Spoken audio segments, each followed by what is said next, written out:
Okay, guys. So here, if we have started server 1 and server 2, so on server 2, what we were doing, we just have a small lab to do and to cover some of the theory. Actually, small 2 labs to do still.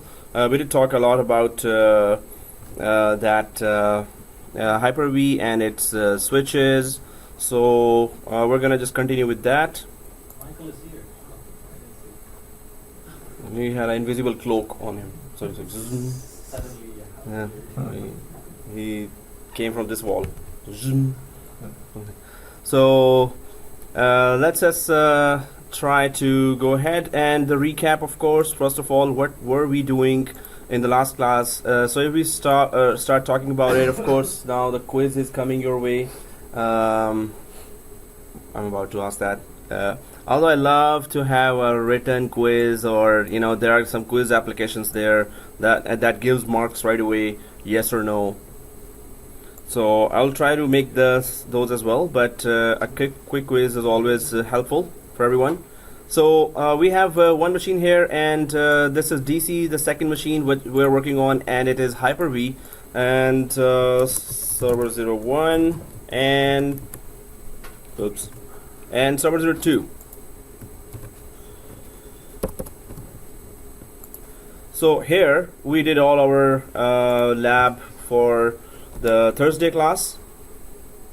Oh, sorry, Friday class. So here we installed Hyper-V, which is Hypervisor 2. Hyper-V, which is hypervisor in the form of Hypervisor 2, which means that installed on top of the OS. Second thing we did was we created all 3 switches, and we created the 3 machines as well, and we did talk about some scenarios there.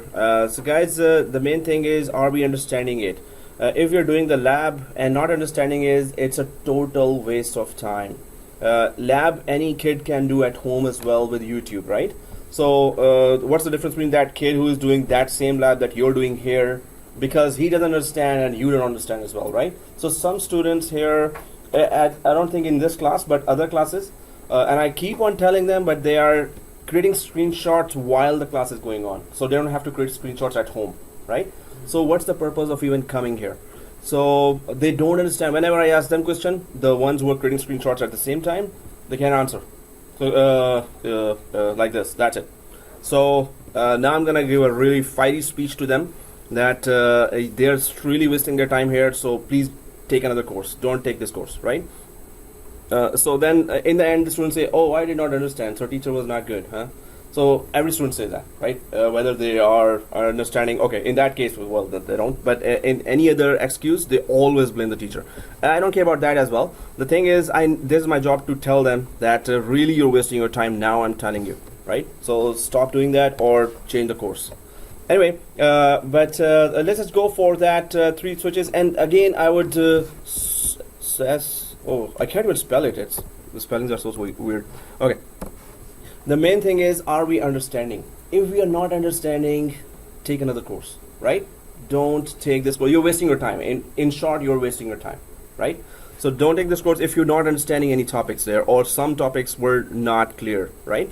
So that's why I want you to understand that. Please make sure you understand the topic, because in interview, they all care about, do you understand what their environment, how their environment is working in the background, right? If you don't know that, click finish, any kid can do that, right? So that's why I'll just keep on stressing that in all the classes where students think that just doing the lab is the only purpose of their coming here. So let's just 3 switches are there, and the first switch was external switch. Then there was internal switch, and then private switch, right? And external switch, we now, because we talked in detail on the last class, so anyone can tell me, what does external switch do? It connects to the outside world. Internal? Yeah. Yeah. External. Yeah, external. Internal is it's between the VMs as well as to the host. Mm-hmm. And then private is just between the VMs. Exactly. So we did talk about in detail. Actually, that was a detailed discussion at that time, but because of the lack of time, we could not carry on with the main lab here. With external switch, internal switch, and private switch, and then we have to go for one lab for the virtual disk as well. So VHD, difference between VMDK dot VHD and dot VHDX. Anyone knows that? .vhd and .vhdx is for Microsoft, Mm-hmm. and it's a hard disk file, extension file. Okay. And Microsoft VMware file. Mm-hmm. I'm sorry, not VMware file. It's just a virtual, Virtual hard for disk. Microsoft. Yeah. And VMDK is for VMware. Okay, that's one thing. So that's great. So it's MS. What's the difference between the two? VHD and VHDX. VHD is from the version 2008, Hyper-V version Yeah, 2008. generation 1. Yeah, and generation 1, Hyper-V 2008, and Generation 1. Gen 1, okay. And this one is generation, second one is for generation Hyper-V 2012. Exactly, for Hyper-V 2012. 2012, Gen 2. And there are a lot of features. If we choose Gen 1, it's going to be backward compatible if you are creating a virtual machine on top of a Hyper-V 2012. It's going to, and you create Gen 1 on Hyper-V 2012. So this means that you are being backward compatible. This means that that virtual machine can migrate to the Hyper-V 2008 as well from 2012, right? So external switch, internal switch, private switch we have created, and then we talked about the hard disk as well. Then we talked about a lot of scenarios there, but still we have to make sure that okay, now it's a true or false question coming. That is, let's see who gets it. So external switch, two external switches can be bound to one network card. Sure? Sure. Okay. Yeah. Find the vulnerable ones. False? False? No one true? Oh, I cannot trap anyone. Okay. Change the question. No fun. Change the question, we'll sit. Okay. So two external switches can be bound to one network card is false. So this means, and the correct is, each external switch connects to one network card. For second external switch, you need a second network card. For third network card. And again, second true or false question. So all virtual machines can directly connect to network card as well. False. What's the question again? Mr. Minhaj is not taking part in any of the questions. I think it's been a long weekend, has been very fun, right? You really enjoyed that, yes. So we're on vacation mode still. So yes, sir. So the question is that all virtual machines can directly connect to network card as well. No. False. I don't know if you're true or false, but I'll confirm that later. But let's see others as well. No. You're saying no? False? Not sure. Yes, sir. False. Through bridging they can. Through bridging. Yeah. Oh, VMware. No, it's Hyper-V we're talking about. Hyper now. So. False. False? Because I want to ask the reason as well. It's just not true or false. I need to ask the reason. So anyone willing to give the reason other than the two guys there? Why? Because you know everything and nobody else is taking part. Okay, no problem. No, in the last I'm coming to you. Okay. No Because the reason has to be correct. Anyone else want to take part? Now we're active, right? Okay, oh man, Vermin also. Okay, so, but yes, guys, you have to know that, right? So virtual machines cannot directly be connected to the network cards. How virtual machines connect to network cards? Virtual switch. Through virtual switches, exactly, right? No, I'm looking at the confidence level here. So, so if it's false or for false, so that means you don't know the concept behind that. So that's why try to guys watch the video before coming here. All your quiz will be perfect. Just give you 4 hours in before coming here, or yesterday night, the night before the class. Watch the video and you're good, right? Video is not available. Hmm? Video. Video was available No. last night. No, it's like on home computer I found, but it's not there. You have to log in from that Gmail that you gave me, and you have to be logged into that. There is. Probably he didn't come to the last class, that's why he didn't get I did. I don't. No, he gave me the reason. Oh. There was one guy who did not give the reason. But So- seriously, it's not there. I'm just No, it's okay. I mean, like I trust you that it's not there, but but I added. Did you? So you can just hey, you can start on the other machine as well. That video, that other machine, or in your machine as well. Just check that, because if it's working there, then it's something wrong with the cell phone. Yeah, because like if I connect, then I cannot connect this one. That's why I'm trying to get through this. Yeah. So, that I can So do that. first you have to check that. Do you even have access at all? Yeah, I have. But if it is resended to me, like I'll be immediately. No, but still you won't be getting access if you are. I have the access. I used to get all the one except 19. Oh, okay. Let me just pause that. Yeah. Yikes. Okay, resuming. So here we have this.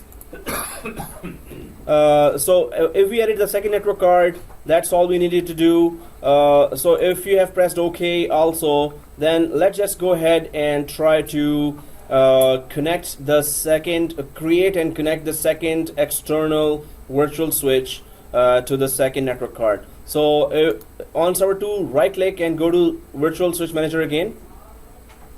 Everyone there? Virtual switch manager, and then click the virtual switch manager. Now we have new virtual switch networks, new virtual network switch here, and it is already selected to external. Everyone there? And click the create virtual switch, this one.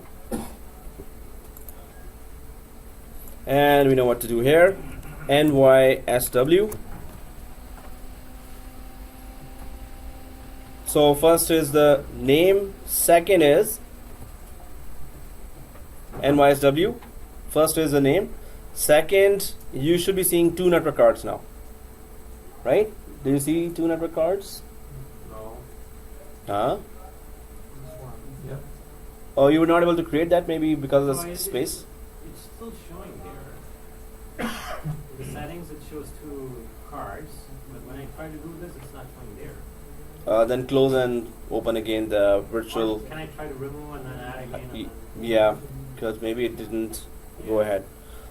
So all we need to do is select the second network card here. If it says that pound sign and 2 or number 2, select the second network card and apply OK. That's the whole thing we need to do. Right? So apply OK. Right? I'm getting a message pending changes in the desktop network connectivity.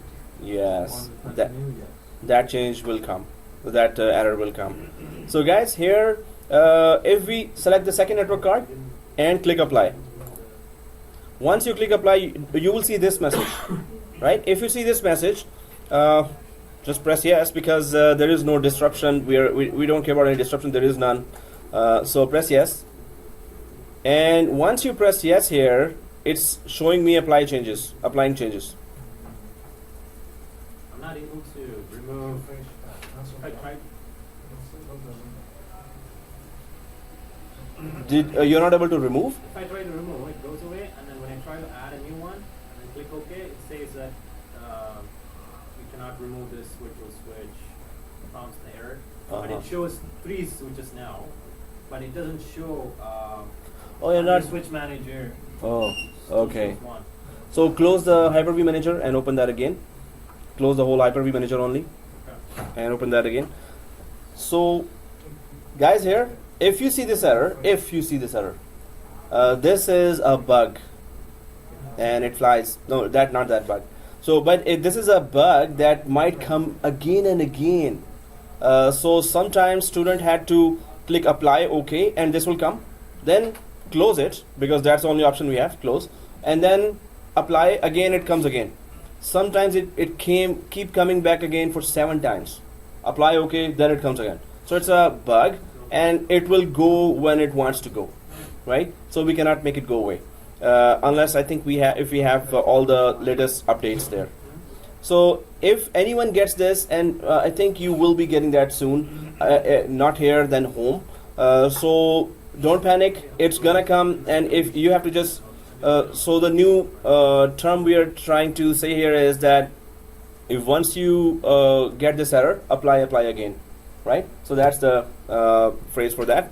So close, I'm just gonna click close and apply. Yes, please don't give me that error. Please. The failed. Error we can change it from the policy. Failed while attending virtual It's okay. internet switch connection. Sorry? Errors, we can stop coming, that it should come, it should stop from the Mhm. policies. You can change it. Policy? No, this is a bug. This is gonna come. Cancel. No, nothing we can do about that. So apply. Third time I'm doing that. Yeah, you were saying? Are you seeing? No, pending charges for disturb. Pending charges is yes. Yeah. Go yes. Yes. Click yes. No, he's doing something else. No, Failed pending. while adding virtual internet switch connections. Okay.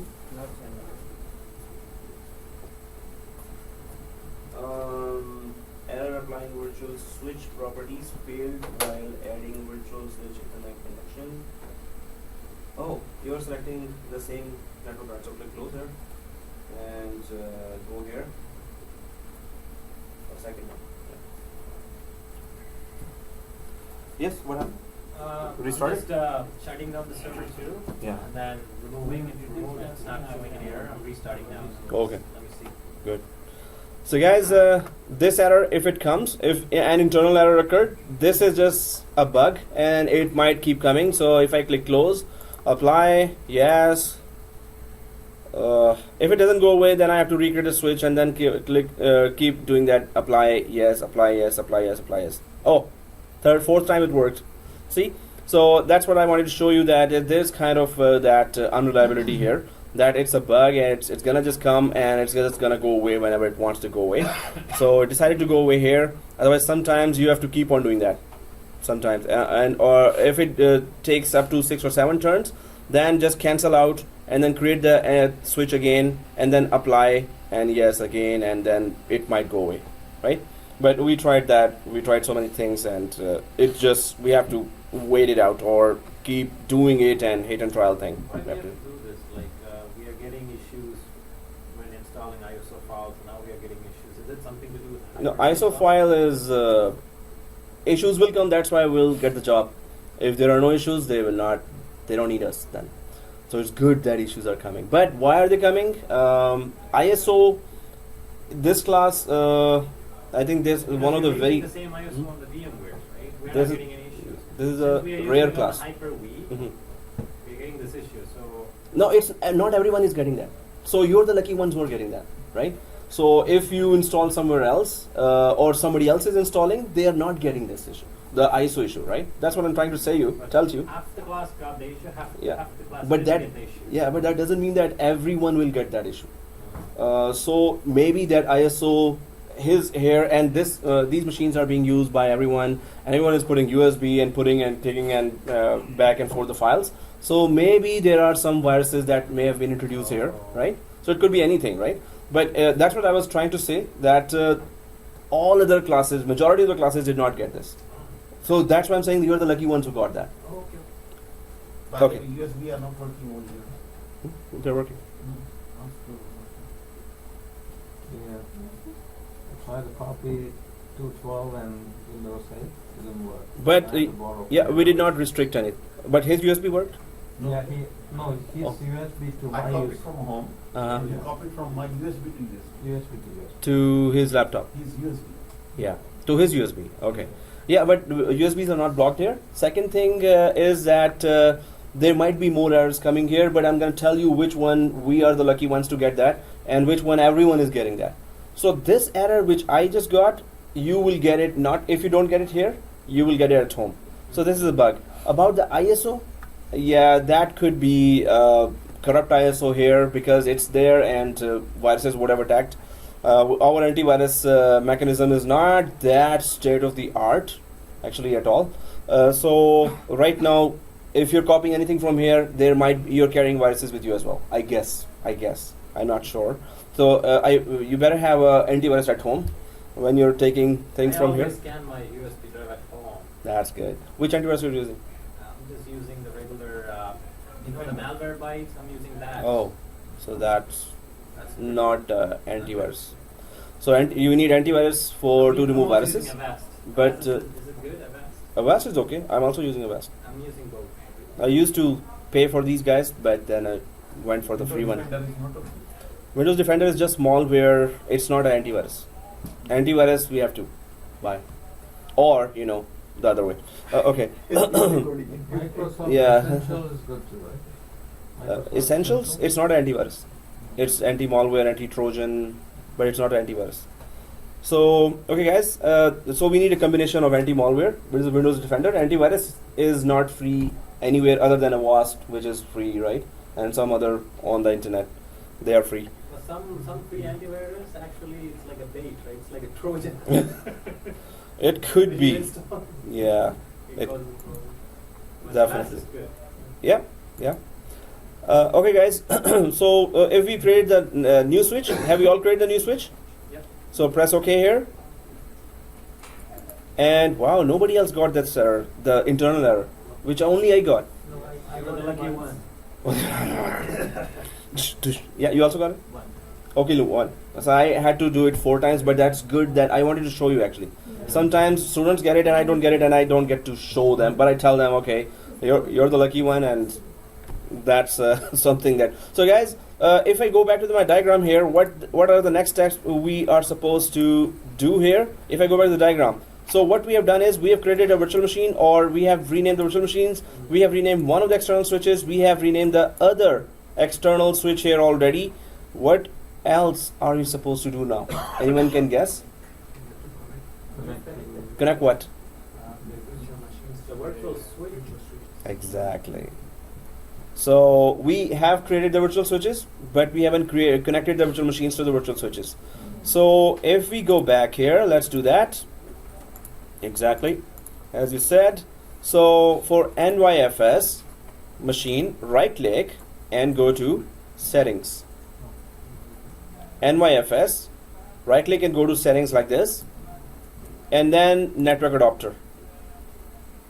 In network adapter, do you see NYSW on the right side in the line of switches, in the drop down of switches? I can see that, this one. You cannot? Yeah. Oh, okay. So NYSW, right? We can all see that? NYSW. Yeah. So once it is selected here, so this virtual machine, which we're pretending is a file server for the whole branch of New York users, so they will be connecting now properly because we connected this, this machine to the switch, and switch is already connected to the network card, right? So let's just apply OK, apply and OK. So for the part of where did the network card go, where aren't we setting up the network card? So if I go back to the diagram here, this NYFS is connected to the NY switch here. So NY switch, when we created, at that time we connected it to the network card, which is supposed to be a physical network card, right? So it is already connected to a network card.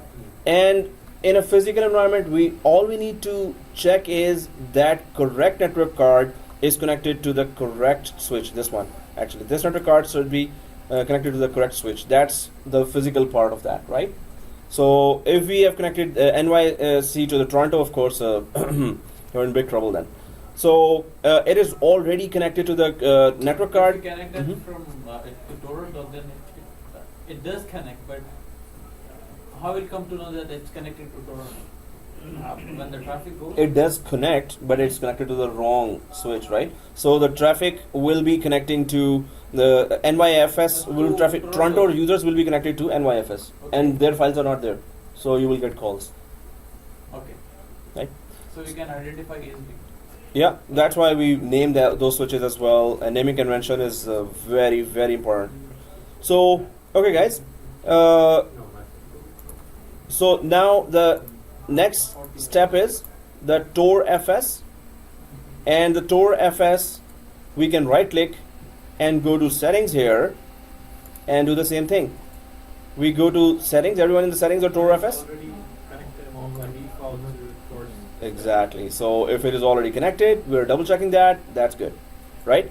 So if that is all connected, Why is that? Why is so many connected? Because that's the first switch that by default is selected, right?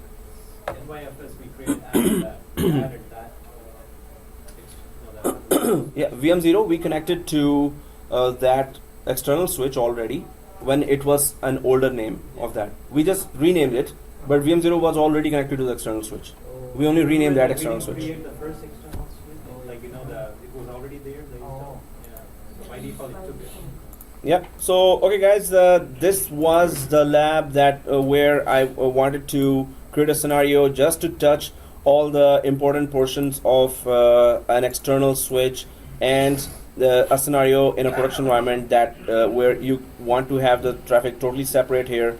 Now, suppose you want the two machines to also be available for each other, so they should also be connected to each other. What is that step? How do we connect it to each other? Did you connect it to the NIC cards? Just now. Look it up. We were just connecting now, sir. Okay. Okay. So, how do we connect these machines to each other? Are they able to ping each other if we see the current scenario here? Are they able to ping each other or not? No. And if we want them to connect to each other, what is that extra step we need to take? We Private. need PS, private switch. Private switch? Really? Yeah. You sure? Okay. Let's connect each other to private switch. Right? Okay. Create a Again, the scenario is, how do we make sure they connect to each other while not disturbing current scenario? we create a private switch first, and then we connect each other to that private switch. Okay, let's do that. Yeah, with private switch we can connect the two machines without disturbing current flow of network, without disturbing the current flow. So Toronto users will still have access when we connect it to each other as well, and New York users will still have access when we connect it to each other. Okay, let's do that. So you're saying that private switch has to be there, right? So if we connect these two to private switch, so do we have a private switch already? I think we have. Yeah, We have a private switch already, right? We created one. So let's go there.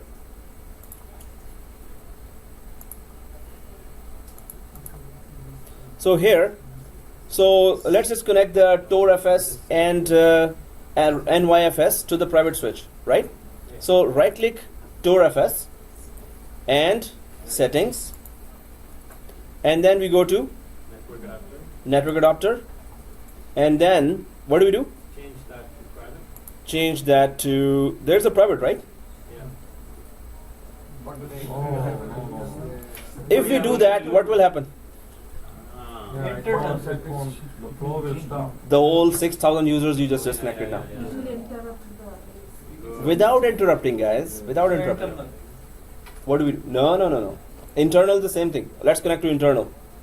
Same thing. What's- another individual Do we need another NIC card or something? Like, oh no, we don't need. Yeah. No. The virtual external switches, we connect them. Yes, we can do that. How? In virtual environment you want to do that? So we need a virtual cable for that, right? We don't have any virtual cable. So so we cannot do that. You know, Rajkumar said it and then he said no, that's not. While that's the solution. Oh, that's the solution. We can insert a private switch. Hmm? No, we need No. another card. Yes. Yeah. No, where?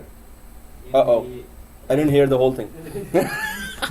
Where? We need another virtual Yes. switch. Ah, Created- no. Which will be what? Virtual NIC card created on the. So here, if I take you to this one,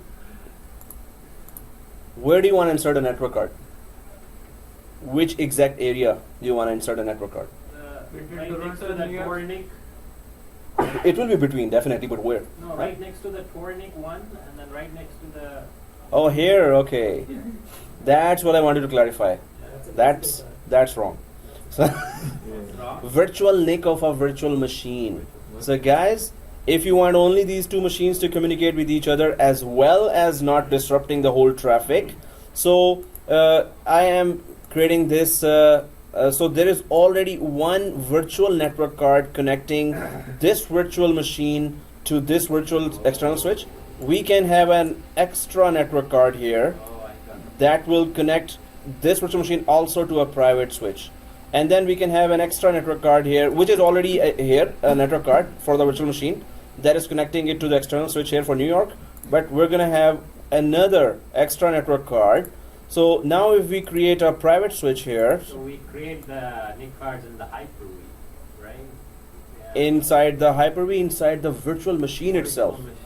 Now that's going to be tricky. Well, now once we know, then it's going to be easy, right? And for that, we need to make the virtual switch as well. We already have a virtual switch, private switch. In the last lab, we created the virtual switch or the private switch here, right? So we created that, but this is already there, right? So then what we need to do is just connect the second virtual NIC of Tor FS and the second virtual NIC of NYFS to the private switch while not disrupting the external switch configuration and traffic there. So we will not be disturbing the current traffic while we add virtual NICs here. But you didn't add this first. You added the 2.2 now, but you didn't add before, so that's why we got confused. That's the concept so builder. technically, the previous scenario, the Tor FS is the actual NIC in the Tor FS is connecting to the virtual switch of Toronto SW, and then Toronto SW is connected to the actual Physical network card. physical These are the card, physical. and then that goes to the switch. Yeah. You didn't draw that. That's why. So suppose after 1 year they say no, this machine has to do that. So now it's a running environment and you have to make a change in a running environment without disrupting anything. So then you have to at once think of, oh, how can I do that, right? So in majority of the cases you will be joining a running environment. Already everything configured, and when you make a change, That say cutover something. This is the thing, right? cutover Cutover. Yeah. This is cutover when we do it on weekends, right? on weekends. Yeah. Yeah, so we have to ask for the downtime, and then we do all those exactly as you said. So then we all do all those changes. But in a running environment, of course, when you're introducing a change, it's always a much bigger problem. If anything goes wrong, thousands of users will be disconnected right away, right? So how do we do that, guys? We need to add one extra virtual switch in both virtual machines. So let's go to first our Toronto virtual machine.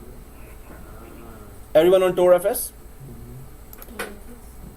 Anyone on Tor FS? Yeah. Then we go to settings.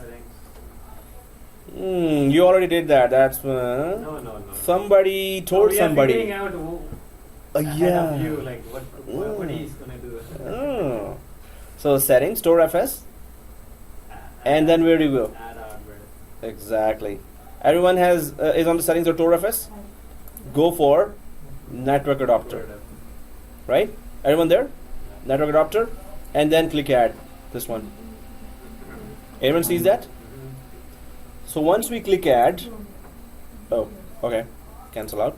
So right click Tor FS, settings, and add hardware. Are you there? Then do you see network adapter on the right side? Did you see the add button? Click add. Now once it is added, what do we do? And then we go to the virtual switch and then select it and then select The private switch here. Now this network card of the same machine connects this machine to the external switch. This network card of the same Toronto machine connects it to the private switch. right? So virtual environment, we can play with all the options of scenarios that we can create a lot of scenarios, and we can create touch all the options that we can use there, right? So if it is connected to private switch and it is connected to virtual switch, let's do the same thing for, so this was the TorFS, this one. Now let's click apply, OK, apply and OK. Now we go again to NYFS and do the same thing, right? So right click, so we right click NYFS, settings, add hardware, network adapter, add, and then we go for private switch here for the second network adapter. So then that's how we explore all the options available for the virtual switches and do this lab. So apply and OK. So now if we go for the diagram here, so now this diagram is complete. So now this scenario is complete, right? And the main thing is, do we understand the scenario, right? The main thing is we kept the traffic separate first of all. Then we went for the requirement of no, traffic should be still separate, but these two virtual machines, if we wanted to copy, paste across anything, because they are both file servers, so there may be a lot of files there, terabytes of data there. So if we want to copy to each other, so there should be another way to copy to each other as well. So virtual environment offers all those options. Any scenario you come up with, there will be a solution for that in that virtual environment. Physically, this is very easily possible, but in virtual, that's how we make it possible in Hyper-V. And when we are doing the VMware course, you will see the same scenario again.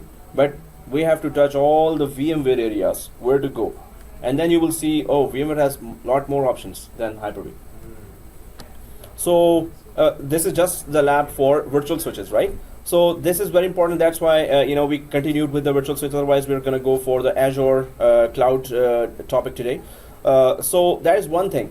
So because this diagram, was it took a lot of effort here. So why don't I just save it and put it in the slide as well? This is one of those diagrams that I would not want to. So yeah, these are the diagrams that I created for the previous classes. And here, I'll just add one more slide and add this diagram, and I'll send you that slide as well.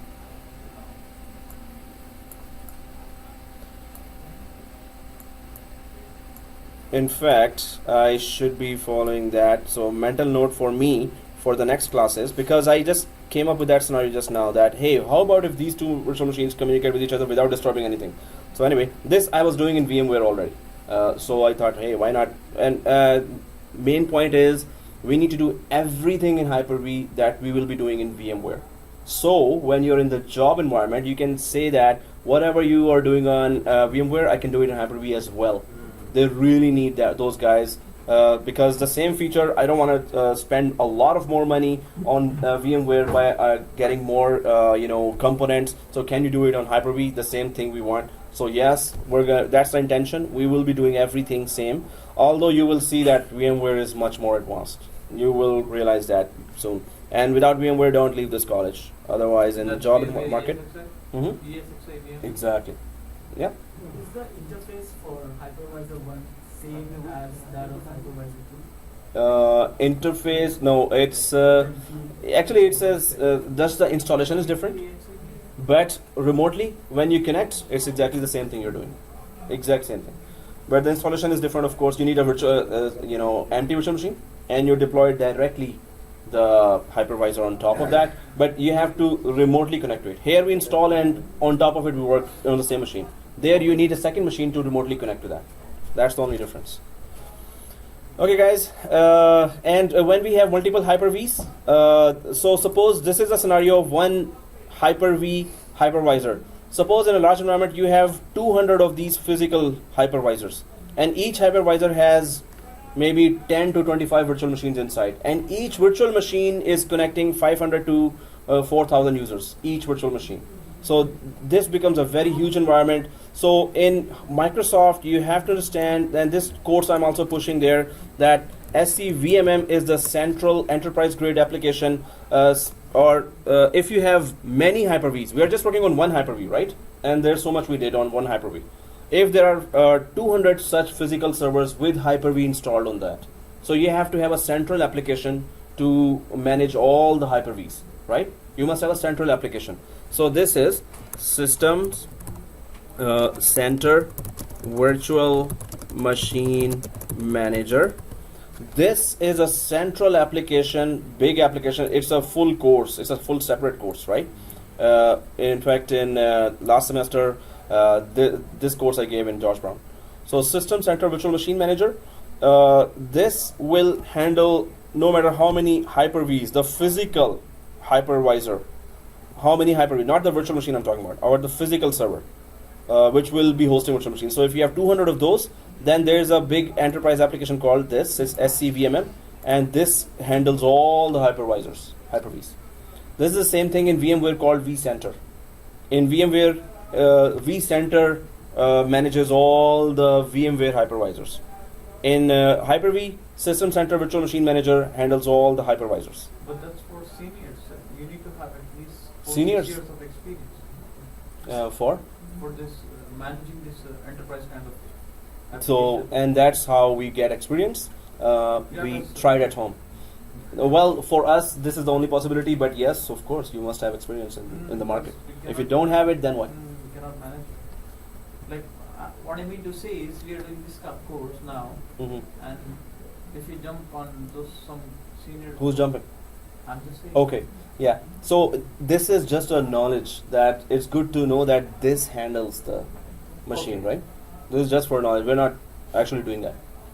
So, in fact, some students were pushing me, hey, at least teach us how to install this in a 412 course, the third course, right? But it's a beast itself. It's a big server, and So that yeah. is controlling all the virtual servers? that Like the- controls separately, and you have to install that separately in a physical server, and it takes a lot of memory and processing, and then you can add one physical hypervisor, then second physical hypervisor inside this enterprise application, and then you can control from this enterprise application all the physical Hyper-Vs, right? So this is a central application dashboard. We can do a central dashboard. Physical Hyper-Vs, we are referring to hypervisor 1. Hypervisor 1. Because it is always supposed to be a physical server. Hypervisor 1 is supposed to be a physical server, right? Yep. Is this a Microsoft product? Yeah, so this is a separately licensed Microsoft enterprise application that you have to install to centrally manage all the hypervisors. You can clone the machines. There's huge amount of features. So this is only for Hyper-V. Yes. Well, when we install this one, it says that it can handle Zen server from Citrix and ESXi from VMware as well, remotely. VMware, they have their Yeah. own, VMware doesn't have their own, right? vCenter, VMware has their application called vCenter. But does vCenter have handle Hyper-V? I still have to see that. But this application, yes, it can handle the ESXi as well and Zen server from Citrix as well. So it can handle multiple types of hypervisor from different vendors. So it is also very, very good. So you will see it in some environments. If you just go for Indeed.com and Monster.ca and just put this name there will be many jobs coming, and you will see that they require expertise of this as well. Anyway, this is good to know. This is something that this is 410 level. We can only know that. On 412, of course, we're going to go for multiple hypervisor, 2 hypervisors, and then we're going to try to migrate the virtual machines as well. Yep. One question. Mhm. Is there a difference, or what is the difference between virtual environments and the cloud? Are they the same or Well, two separate? yeah, so cloud is somebody else's data center, first thing. Somebody else's data center, right? So we are connecting through the internet. But second thing, yes, that cloud is based on all virtual environment. So if you understand your virtual environment, you can understand the cloud easily. It's much easier. So cloud is all virtual. So the virtualization is a component of Yeah. the cloud. Exactly, but because we access it remotely, so that's why some of the interfaces, some of the terminologies will be different, because we access them remotely. Locally, so there are some different interfaces and terminologies. Okay guys, so this is it. Let's just go ahead now for the next lab here. And so there is a feature called resource metering. So there's a feature called resource metering here. Now this is the next topic for Hyper-V. So we already done with the virtual switches. Then we're talking about resource metering. This is just commandlet. Yeah. You didn't do the internal switch. You didn't tell us how to connect the internal switch before. The same way between the two virtual machines. And then In the the previous- host, right? Huh? Internal switch. It's by default. If you connect the virtual machine, Yeah, like connects internally using those internal NICs that we created Mhm. inside the Hyper-V, right? As long as we need to connect to the host, right? We don't want to do that. so suppose we connect now. All we need to check is can we copy paste. So that's why it's like so kind of like okay, but let's connect. So let's connect to internal switch here and check out nothing. I mean, like once you connect it in the background, it connects to the host. That's all it does. But there is nothing physical we have to do after connecting to internal switch. But let's do that. Let's try to check that out. Okay, guys. Here, if we connect to those two machines, which we connected to private machine. So everyone back on the Hyper-V here. So first thing, let's go to NYFS. Let's go to NYFS. So we're going for the second virtual NIC that we created and connect it to the private switch.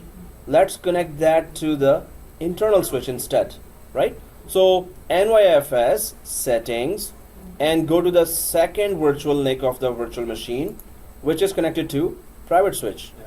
So let's connect it to internal switch. Everyone sees that? So let's just connect that and press apply and OK. And then do the same thing for the other one as well, right? Then we go for TorFS and right click, settings.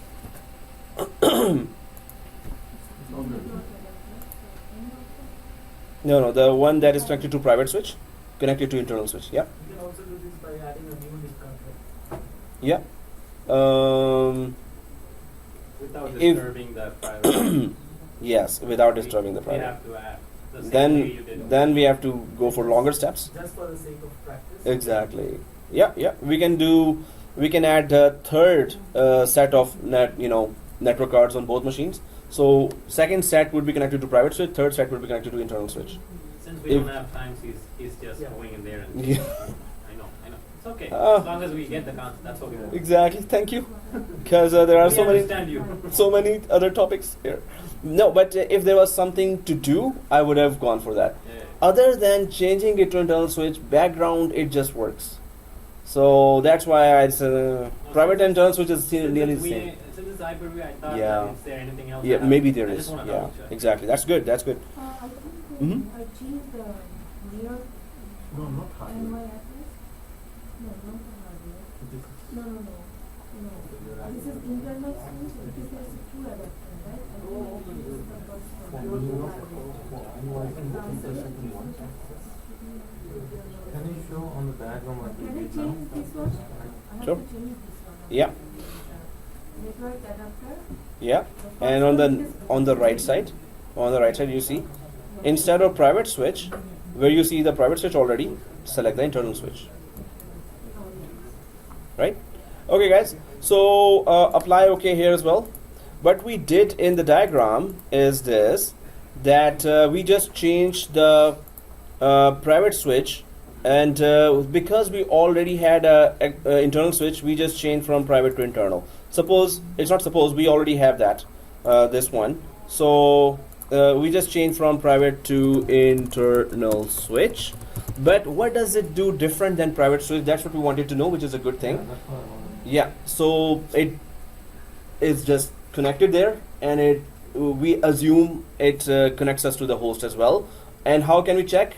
Copy paste something, yeah. and that's it. Because there was not much there between internal and private, so that's why I didn't go for internal. But at least it's good to know that we can connect from private to internal switch. Okay, let's copy That's it. the only lab we have. Yeah.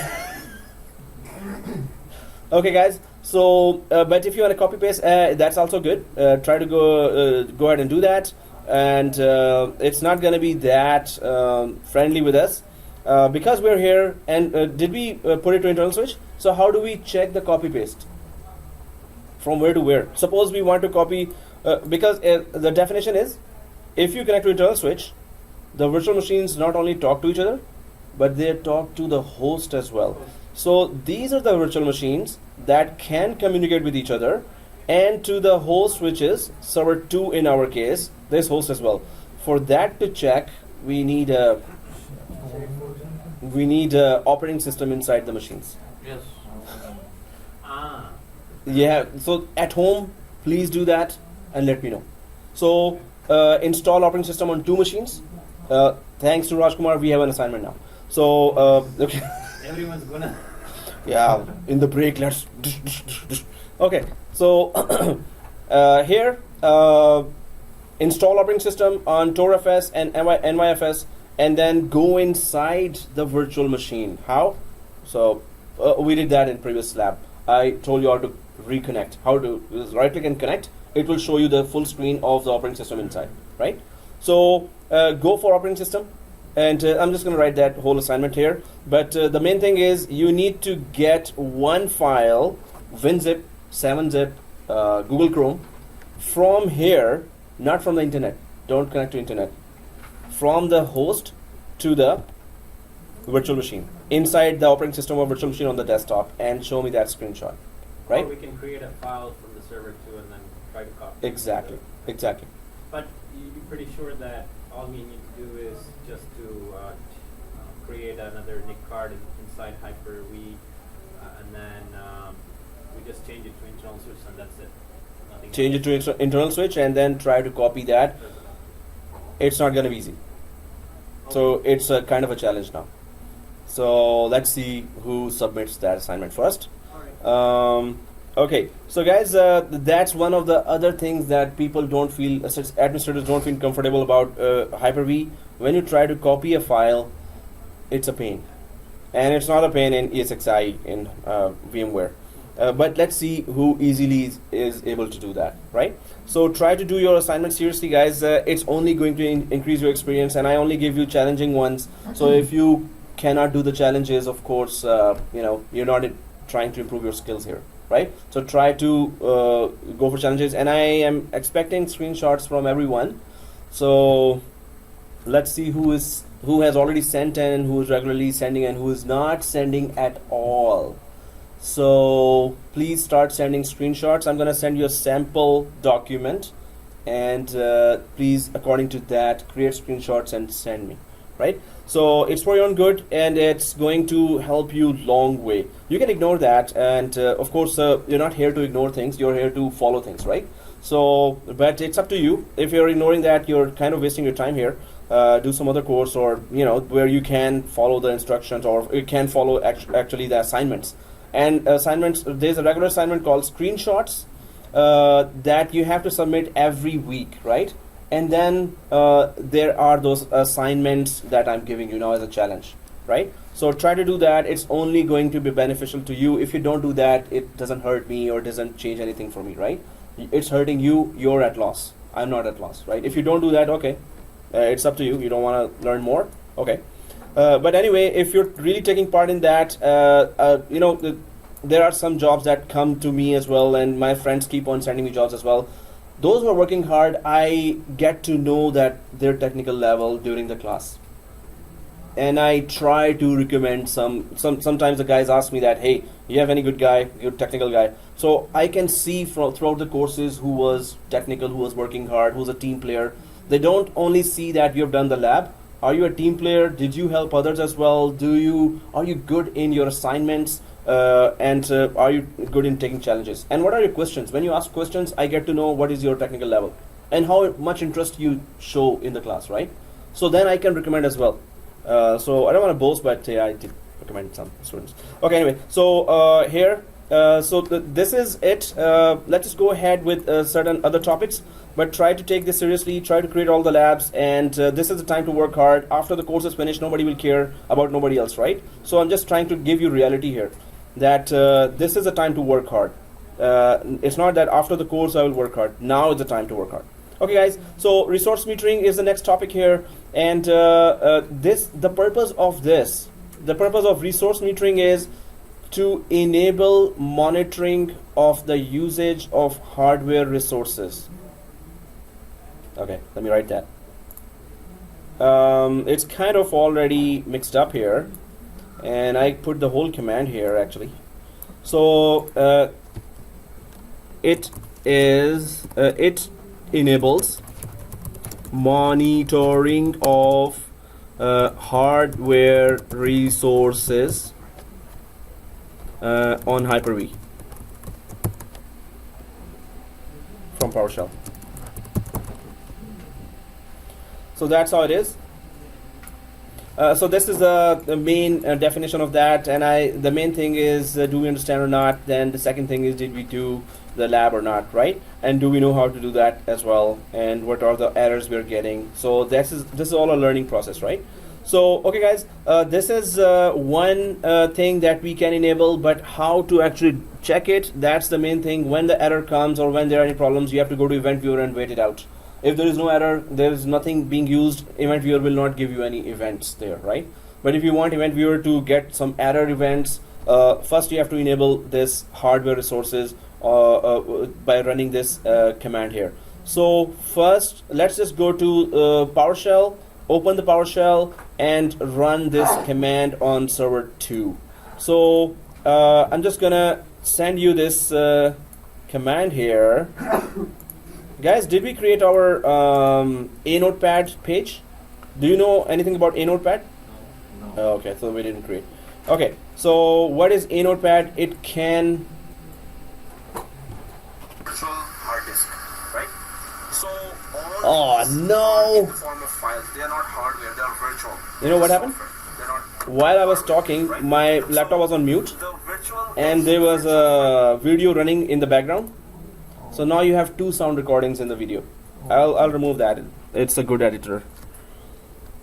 Okay. So that's why I always keep the sound up here, so no double sound is recorded there. Anyway, guys, in order to share the commands with you, I'm just going to go for A Notepad here, and I'm going to log in from that A Notepad. Oh, there you go. So there's the online anotepad.com. So am I login? Let me log in here. Okay, good. So here 7411 page. So there all the PowerShell commandlets or any other commandlets I'm going to be sharing here. 7411 02May 2017.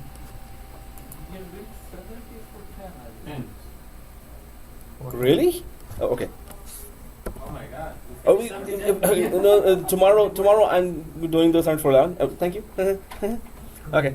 So let us know, okay, so that we can do no, it is What we are 410. doing is It is 410. 11 courses. It is 11 courses. Serious, yeah. Actually, yeah, here we should do, but no, we're not doing 11 courses. We Okay. haven't even got our book, so you have to let us know. Exactly. 410. Oh yeah, book. In the break, please remind me. Okay, there's official Microsoft book is available for every student. Ebook, but try to read. And ebook is more easy because Control F, you can find any topic there, right? With the physical book, I wish there was a Control F there as well. So, but so I'm just gonna be sending you the link to download the official Microsoft ebook for 7410. Okay, so guys, here how to reach this A Notepad, and there's a box here. So I'm just gonna put it on actually much bigger. So you need to have this path, and every time I have a PowerShell commandlet, I will be sharing here. So now everyone go to this, open your browser inside your physical desktop, and go to this link, https://anotepad.com/notes. C35PE8 is the one that you need to remember, this one. Or don't remember, just add it to your physical desktop browser. Just add to favorites as well. It's gonna save it anyway once you type it. So anotepad.com/notes, that's how we can share. And the good thing is, there was another notepad.com, and I used to put there something, but anyone can edit that one. So then I came up with this. Well, I searched it. That a notepad only I can put, and it is read only for all others. Ha ha ha. Would you read only? It's read only for you. You can just copy paste, right? You cannot make changes there. In another one, everyone could make changes. So students used to write hello, hello, how are you, and I would not know who did that among the class. So now it's more secure. Everyone reads this. Yeah. You have to type https://anotepad.com/notes/C35PE8 C35PE8 and then press enter. You should be seeing this line now. Everyone seeing this line? Yeah. Um, No, you can add it to your favorites. Save in the it. browser. But at home also this is available. So at home, guys, if you want to do that, although it's in the video, just see the video and you will see. Yeah. Okay. Yeah, it's recorded. It's being recorded right now. So this link you can just access from home. All the commands will be there as long as this website stays there. The commandlets will always be there. Okay, this link, everyone has it? Okay, so what I put there was the two commands actually. One is set execution policy unrestricted, and I'm going to ask you what is that. And then second is this. So in fact, I click save now. You can copy now this command or keep it there. First of all, we're going to run this command, set execution policy unrestricted, right? Then the second command is this, that on server 2 enable VM resource monitoring. VM is virtual machine, resource monitoring, resource metering, not monitoring. Resource is all the hardware resources like processor, hard disk, and RAM and network card. And metering is to monitor anything and report errors, right? If there are any errors, it will report, and you have to be patient. If you want to actually see the errors, then you have to go to the event viewer and check that tonight maybe. So anyway, let's just go to and type this set execution. Anyone knows what is the purpose of this one? This command, let set execution policy unrestricted. What does it do? You can execute any policy without any restrictions. We can execute For an host? application on Yeah, For host? for host? for wherever you open the PowerShell commandlet window on that machine, you will be as you can just read it, that you can execute any policy without restriction. Execution policy unrestricted. Seriously, just if you expand the words, it says that it's hidden there. Da-da-da. Okay, so so basic purpose, it allows us to successfully run a commandlet, execute a commandlet. It allows us to. Otherwise, you will not be allowed, and it will just restrict you to do anything, and it will deny access. So set execution policy. Let's just type that first, or copy paste that if you can copy paste from there to here. So on server 2, let's go to server 2 and go down to. Do you see this PowerShell icon here on server 2? All right. Yeah. Okay, now it's okay. Yes. So on server 2, PowerShell icon, right click that, and then right click again until you see run as administrator. Right? Everyone saw that? Right click PowerShell icon and then run as administrator. Okay, so click run as administrator and then press yes. Now this blue window will open, which is the PowerShell. Do try to self-educate, self-learn PowerShell, guys. That's going to be a deciding factor. If one is a PowerShell expert with the same certifications as you have, they will go for the PowerShell expert, right? Is the Netflix College offering PowerShell Course? No. No. So that's why I'm going to send you the ebook for that too. Please Okay, thank make you. me remember. Okay. We will give you a link. Okay, now I remember. Sure. You So can copy and paste there, right? yeah, copy paste. Set execution, press tab, and unrest, press tab. It just auto completes the command. And press enter 2 times. So yes, give us the. So you can copy paste directly from there. Just copy there and right click and paste here, or just type the whole thing. And then enter, and then enter again 2 times. Yeah, enter, right? So once first is this command. Now the second commandlet is. Everyone has executed that. Yeah. Enter, right? Right click and paste. Yeah. But see, make sure you copy it properly. Yes. Mm-hmm. Yes, suspend. Yes. Yes. Do you want to execute? Yes. Press enter. What happened? So guys, I'm just gonna try to copy paste it. So I'll just copy from here like this. Copy. Oh, select. That is not copy. Select. Right click. Copy like this. And then go to the machine and right click, and it doesn't paste. Control V. No, Control V doesn't work here. Control V actually types this. So yeah, if it doesn't right click, please write it down. So for those copy paste is not working, make sure VMware tools are there, but sometimes copy paste doesn't work. Then you have to type it. So Maybe you have to activate command prompt, then go to maybe PowerShell, then it will be maybe copy paste. did you test it?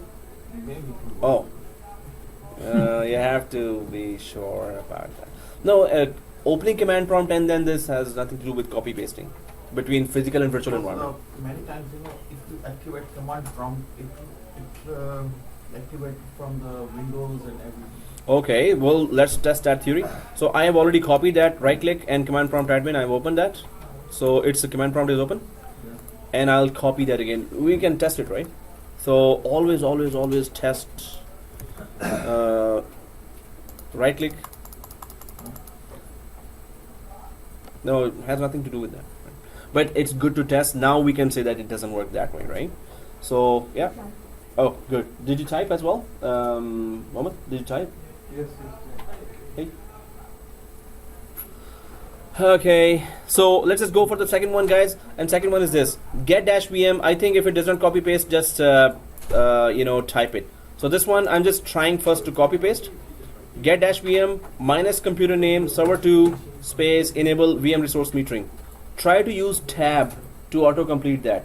Try to use tab button to autocomplete that. So if I try to copy paste, no, it's not pasting. You know So why you cannot copy and pasting? Open it on Notepad. Copy and paste. It will work. oh, I that's didn't do good. that. I was just Yeah, copying from that A link. Notepad No, is not It for some it will work, for some it's not work, and there are different reasons for every machine. Notepad, put it on Notepad, it will work. That's good. So if I right click inside the virtual machine, and it's going to be extra steps. Okay, let's just type. So, but what he's saying is this: inside the virtual machine also you can open a notepad by going to inside the virtual machine server 2, right click here, go to run, type notepad, and press OK. So now I'm inside the virtual machine server 2. I've opened a notepad. If I right click and the paste button is not available. Copy from A note and put it here. Why did you tell me that, which doesn't work for me? Okay, anyway, guys, it's not gonna work for some, it's gonna work for some, so yeah. So let's just get back to typing. You guys are the Lucky ones. Okay, so get-vm minus computer name server 2. So I'm just gonna type that get-vm minus computer. So comp and press tab, and it auto completes. Computer name server 02, and then what? The pipeline. You know what's a pipe? Okay, not literally. Oh, the pipe that they're using up there in the restaurant, shisha? Not that pipe. Is it does it separate the command or? Space. Unix. Yeah, space. No, pipe. In Linux, it Linux, passes Linux. the output of one command to the other. Exactly that in PowerShell. It does exactly that. So before this pipe here, this standing stick. So get-vm, whatever commandlet you have put here, it's going to give an output for that. Then this output could be used in whatever other command you are about to give here on the other side of the pipe, right? So this is two separate commands you are putting in one line. So So you don't need output to of put- ones. You don't need to put get VM. That's the reason on the other one, right? Yeah, so it's a one command, then the output of this command will be used in the second command we are about to give now. Oh. So it is going to run, and this other command will also run and use the output of the previous command. Okay guys, So I'm just gonna quickly do that. What is that? Enable VM resource metering. Enable VM resource RES, and I'll try to press tab. Dash. Enable dash. Tipu Sultan. Tipu Sultan. Sir, pipe is that? Pipe. Hey, thank you. Huh? Oh, pipe is below the backspace. Below the backspace. Below the backspace. Press shift and backspace. Below the backspace. Press shift and. No. Guys, where's pipe? Oh, okay. Below backspace and above and See this? This one. Yeah. this one is No. See. इधर देखो नीचे देखो छोड़ दे to shift 5 Delmar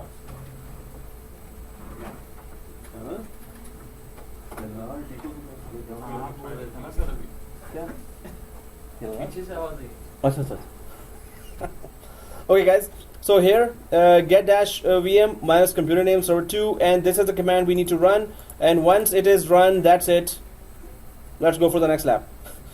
So what does it do? It starts monitoring, and whenever there's an event, it's gonna give it in the event viewer. That's the whole thing. So did we all type this? Enable dash VM resource metering. Enable dash VM resource metering, right? So it's look like there's a solar eclipse there on the wall. Huh? Solar eclipse. On the wall there's a lamp, just so there's a moon in front of the sun, and okay. So I'll just press enter here. So guys, about PowerShell, if you execute a command and it doesn't show anything after that, it just gives a prompt. This means it was successful. Yes, that's right. What happened? Yes, what is the best? Yeah, check the spellings and No. When the system factor after that is showing, but before it is showing. no, yeah, it's the spellings. Sorry. Check the spellings. It's I'm getting Yeah. You're getting an error message? Hey, you were telling me how to copy paste. yeah, but you put capital G, capital. It's not case sensitive. 3, yeah. Guys, again, check the spellings here. If, Oh, yeah. no, this is just tab. When you press tab, it makes that, but it's not case sensitive. So everyone is able to put that. So check the spellings, guys. This is only spellings and nothing else. And if you had gone for set execution policy unrestricted, it has to be yes here. So are you seeing these spellings? These spellings here? If I can make it even more bigger and bigger. We haven't done space. Yeah. It's biggest right now. Oh, we have a break time? Yeah. Alright. Everything done. Okay, guys. Who is Those who are not every time. Come on, man. Oh, Your time. your time? okay, I'll go. So, guys, those who are done can have a break. Those who are not done, please finish it, then have a break. Okay, please get me biryani, okay? What? Hey, we talked about 10 bits. That's it. Serious? Okay, guys. Can you make it even smaller? Oh, smaller? Oh, okay.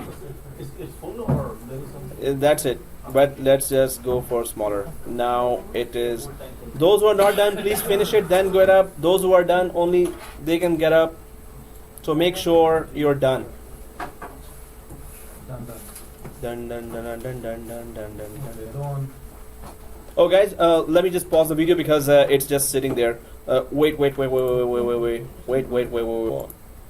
Okay, guys. So we did that. Then we go for next some of the hard disk related or virtual hard disk related information. So there is a differencing disk. There is a differencing disk, and then there is also the pass-through disk. So there are two types of disks that we can create. So there's a differencing and pass-through. Differencing is that you So let me just put it here as a diagram. So the main thing is, are we understanding the concepts, Okay, right? Just to recap, Uh-huh.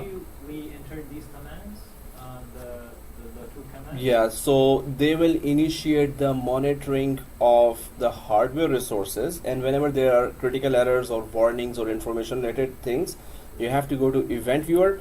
And let me show you the event viewer, because that question came from other students as well. And you don't need the fans, right? Yes. That is a yes, we need the fan, or yes, we don't need the fan. Yes, we need. It's normal It's temperature, okay. right? We have two people are sick here. Oh, okay. Okay. So okay, guys. I'll stop for them. Yeah, maybe I should not have walked that fast outside. So let's just go go there and try to. So here, once we enable this command, then we can go to minimize this PowerShell. So everyone, please minimize this PowerShell. Oh. Yeah, it's okay. I mean, yeah, I'll be okay with that. If everyone is okay, I'm okay. Thank you. Thank you. Okay, guys. So here, minimize the PowerShell. Where is the event viewer? Anyone can tell me where's the event viewer? So It's in Go to tools. Tools event view. Tools. yeah, so tools on server 2, go to server manager, and then go to tools. Everyone there? Tools? We should know where the tools are, right? So now we have done so many times that don't wait for me to say that. Go to server manager, and then go to tools, and then go to event viewer. Okay, so just go to tools. Next time I'm gonna say just go to tools. You should know where to go, right? So try to be independent. Ta-da. So okay, here, event viewer. Where's the event viewer? So there's the event viewer, right? So what is an event viewer? Anyone knows already? It shows the events a of lot. it's logs Yeah. events occurred in your all the computer. messages. For example, what are the events that occur in our computer? For example. If a person tries to Say access reboot. an entry would be made to the Mm-hmm. yeah. Yeah. Stops or the service Virus. stops. Critical error, warning errors. Warning error, critical error, and error. Oh, so guys, click the event viewer. I'll be second. So event viewer here, and there are Windows logs, and these are the all the events, application events, security events. I'll just 2 seconds.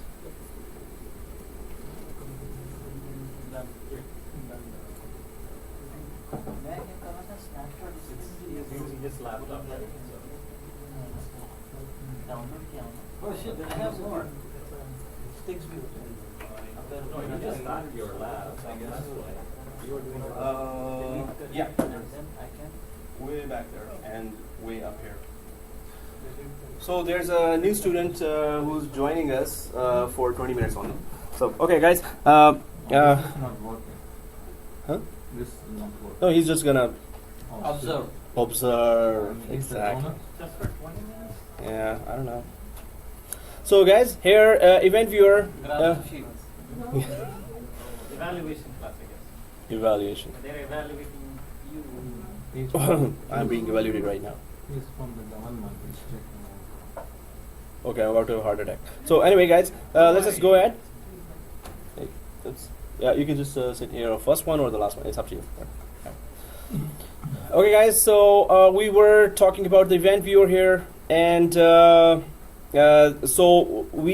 what the command we gave here in the PowerShell, which was this one, get -vm minus computer name server 2 and pipe, and then enable VM resource metering. So what it's supposed to do after enabling that, that if there are any events like suppose if you go to application, so we're going to be talking in the monitoring chapter the whole thing as well in detail. But what basically happens here is that system application related events, maybe you have installed MS Office, Exchange Server, maybe some application installed, so those events, other applications that are already installed in Windows 2012 environment, that would also show up here. So this is the icon for information event, and if you double click any one of those, like if I double click the second one or third one again, you can go. Do you all see the application on the left side? Yes? No? Maybe? Yes. Okay, on the right side, you see all the information written here, right?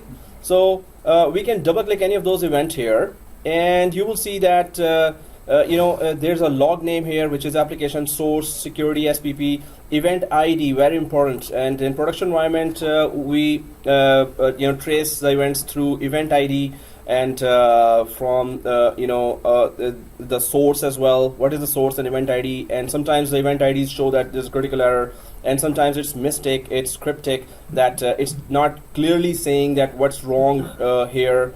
So then we go to internet, we Google it, we go to Microsoft vendor websites, and then try to understand the event, what is exactly wrong, and where's the solution for that, right?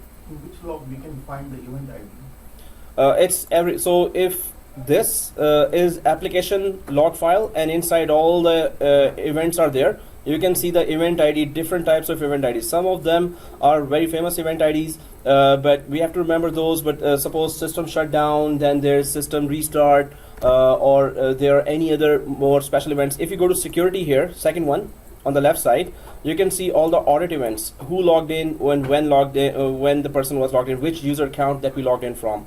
So this is just a brief overview of the monitoring here. What we were doing was Hyper-V.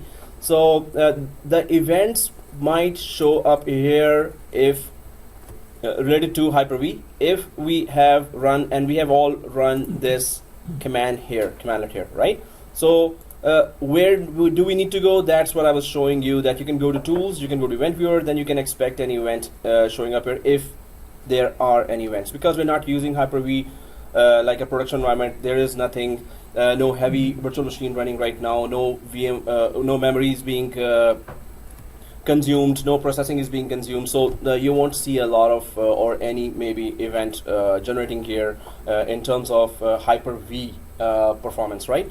So but this is how we can go here and check this area. There are many commandlets here as well for PowerShell, which can give you the resource metering, and that we will be covering in 412 in detail. That's the job getter course, and so that's why we're going to be going a little more in depth with the Hyper-V there. Not little more, a lot more. So for now, this is it. It just enables warnings or critical errors in event viewer. So that's why we executed this PowerShell commandlet here, right? So without doing this, it's not. No, it's not going to monitor. Its monitoring has started now. Ah. Otherwise, resource metering, this means that whatever resources are being used up by the virtual machine within the Hyper-V, it will now start showing up the errors and information events, any events. Oh, okay. So it's okay. So now we initiated it. Otherwise, it would have not shown detailed for the errors. VMwares. Yeah, Okay. for the Hyper-V. Yeah. I'm sorry. Yeah. Hyper-V, yeah. So okay, guys, let's minimize that PowerShell here. Let's minimize that. But why we didn't do this for the VMware? Which VMware? The VMware that we are using inside our host. VMware Workstation, the Hypervisor 2. That's just a client-side VMware, and that's we're not interested in monitoring of that. Why is Right? Hypervisor 2, right? No, this is Hypervisor. That's because the topic is Hyper-V. So that's why we are trying to know more about Hyper-V. VMware Workstation is just our test environment, right? We don't want to see those. There are many events there, but that's not the topic right now. So, but Hyper-V is what we are interested to know, right? But So- in order Mhm. to see the VMware events, we have to do the same thing for the VMware. Just no. Already the events will show up in event Oh, viewer. by default. Yeah, by default in the physical event viewer, right? Physically. Yeah, physical machine event viewer, Okay. But which that's- is Windows 10. Yeah, but VMware is like a virtual machine, right? Yeah. Same thing with Hyper-V. Since Yeah. it's virtual, the server 2 is acting like a host. Exactly. In order for the server to monitor the VM resources, we are running that command. Yeah. But for the regular VMware, we don't Mhm. need to, like you said, by default it's actually doing Exactly. how it works. So once we install that, events related to that will start showing up in the Windows 10 event viewer. And we don't have to run any command for that. It's a test environment. It is VMware Workstation has its own way of working, and Hyper-V has a separate way of working. Some commands in VMware has to be manually initialized and run to enable some features, and some commands in Hyper-V has to be manually initialized. So there is a total difference between how both applications work. For this, we have to put a command. For that, we don't have to put the command. Yeah. So now the other monitoring application that you mentioned before, the SCOM, SCOM, SCOM. System Center Operations Manager. Yeah. Yep. That monitor also individual breaching machines. So Exactly. SCOM is the granddaddy of all the monitoring applications in Microsoft. So it's a Microsoft product, right? So when I was in Scotiabank, there also we were using SCOM for even monitoring switches and routers, and also BlackBerry servers or for all other types of servers, because it's extensive. It's really in depth. It goes and it's a proactive monitoring. it's better to use. So SCOM, it is expensive, very expensive, a lot of money. Yep. So that will monitor the VM servers too, right? Exactly. Manage it. Exactly. And we can just create our own events as well. Okay, guys. So let's just go ahead and try to learn the next topic, which is that differencing disk. And we already talked about what is the VHD and VHDX, and there was that quiz I took. So we're going to talk about the .VHD, .VHDX here. And we've created the external internal switch already, and we talked about switches and done the lab. So we can just go for the storage of the Hyper-V and overall storage, concepts in Hyper-V and as well as in the Windows 2012 operating system, right? So if we go for the concept of differencing disk here, so I was trying to explain here that what is a differencing disk, and then what is the pass-through disk. So since first of all they are both virtualization, they are both virtual disks, so we can just go ahead and try to understand that here. Suppose for the differencing disk, the concept is very simple, that if you have already one disk here inside one physical disk, and on top of that physical disk you have OS installed, and then on top of OS you have applications installed. So what happens is that the only disk you have, it starts filling up until it is full, right? And you keep on installing more applications like MS Office, and then Adobe Acrobat and Adobe Reader, and etc., all the other applications, right? Obviously it's going to ultimately fill up the space. Now differencing disk is all about that the first disk that you have will be considered, this is already a virtual disk, and this is a virtual machine I'm talking about, right? So if I go for actual other diagram where we had just done the lab of we have done this scenario. So if we go for this virtual machine, so suppose there's a parent disk here already. Parent disk, there's a disk C drive and then C partition is there, and you have installed all the applications there. Now this is filling up again and again, and you're trying to delete some extra unnecessary files, but then you say, whoa, it's filling up fast, so I need a second virtual disk. This is already a virtual machine inside a physical Hyper-V, right? So once you introduce a child disk here, or the differencing disk, already the name says differencing disk. The differences that it detects all day that have been made on the operating system and applications will be saved on this disk. So this means you already have the OS here, and maybe you make some changes which are also called differences, and if you already have apps here, so you're making changes every day, right? But differencing disk, it only does one thing. Whatever changes you make, it will save it on the differencing disk. So if you make a change in MS Office, any changes, maybe in MS Office you install Word, Excel, PowerPoint is already there, you install Visio as well, new application. This is a difference from yesterday. So any new thing will be saved from now on in the second disk, which is the child disk or the differencing disk. So that's why the name differencing, because any differences it detects, any changes or modifications it detects, it's going to save it on the other disk here, differencing disk, right? So this parent disk is a virtual disk, and the second child disk, this is the virtual disk as well, but this is the parent disk or the disk that was before. already available, on top of which you have OS and applications. But when you add differencing disks, so what is the purpose of that? So parent disk does not run out of space, right?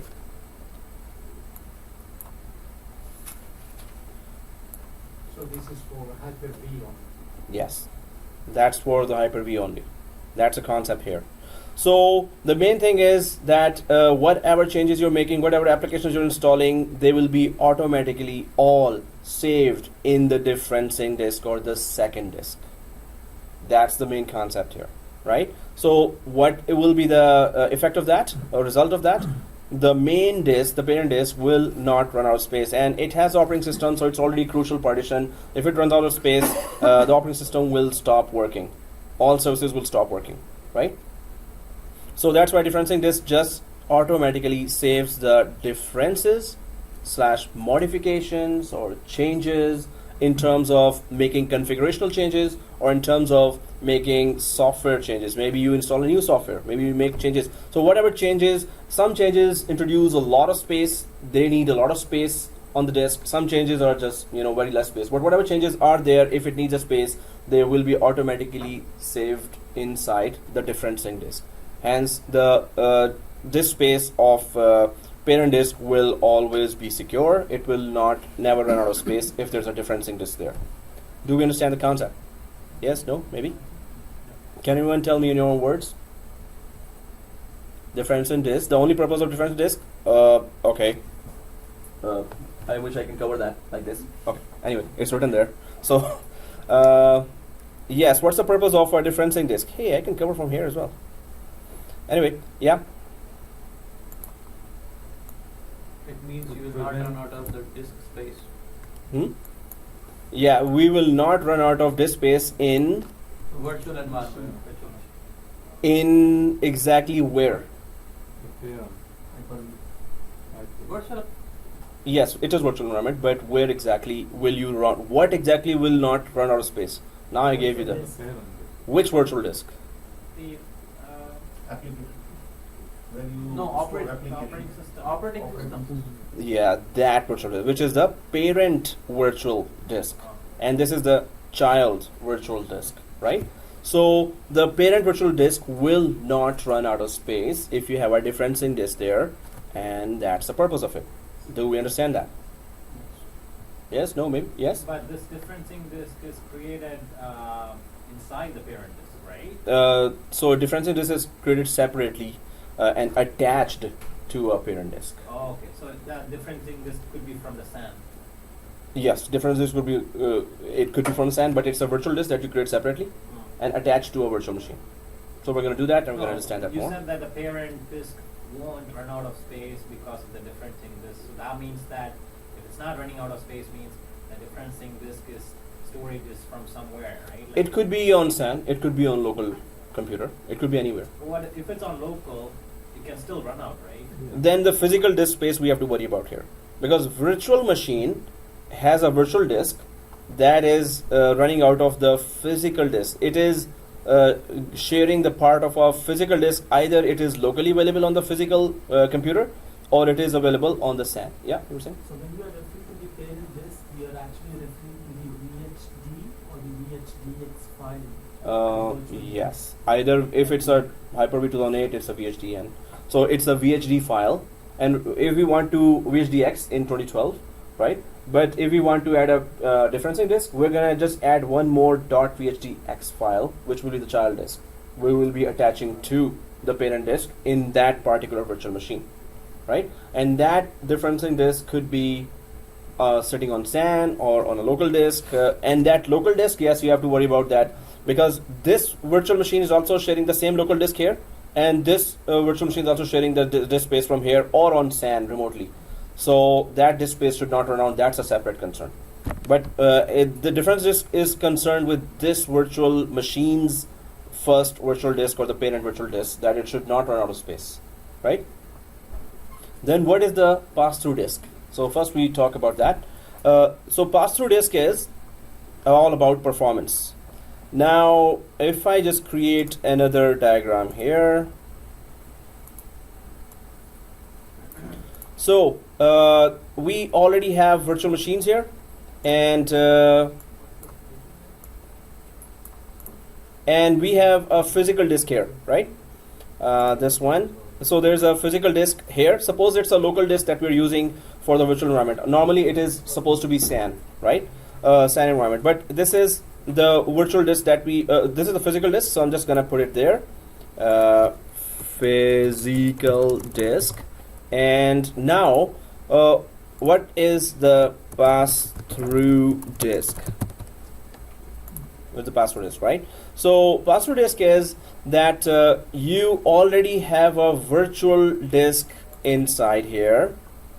Virtual disks, one small virtual disk which is .vhdx extension, one small virtual disk here as well, right? So small or big, doesn't matter, 1 terabyte, maybe 2 terabyte. The main thing is that when you install an OS and an application on top of it, so a big enterprise application, especially SQL Server, suppose SQL Server or Exchange Server really consume a lot of processing and memory and disk space especially. So SQL or Exchange Server, suppose you install any one of those applications here, and of course there is an operating system here as well. So already SQL and Exchange would require huge IOPS. What's an IOPS?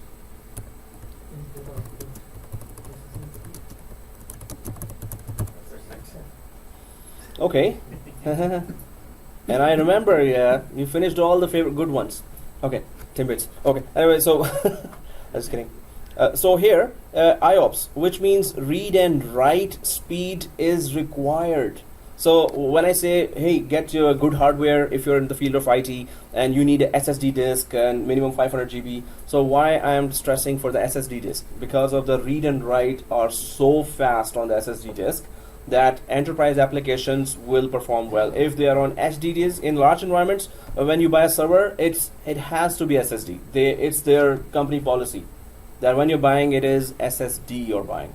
You're not buying HDD or magnetic disks. So if it is SSD, so we need a lot of input, output, read and write of the applications. When you're double clicking a software, it starts the software starts the application. At that time, there's a huge read and write going on. So virtual disk, the read and write request will go from you're starting an application, it will go to the virtual machine and then go to the hypervisor, and through the hypervisor, so let me just create that layer as well.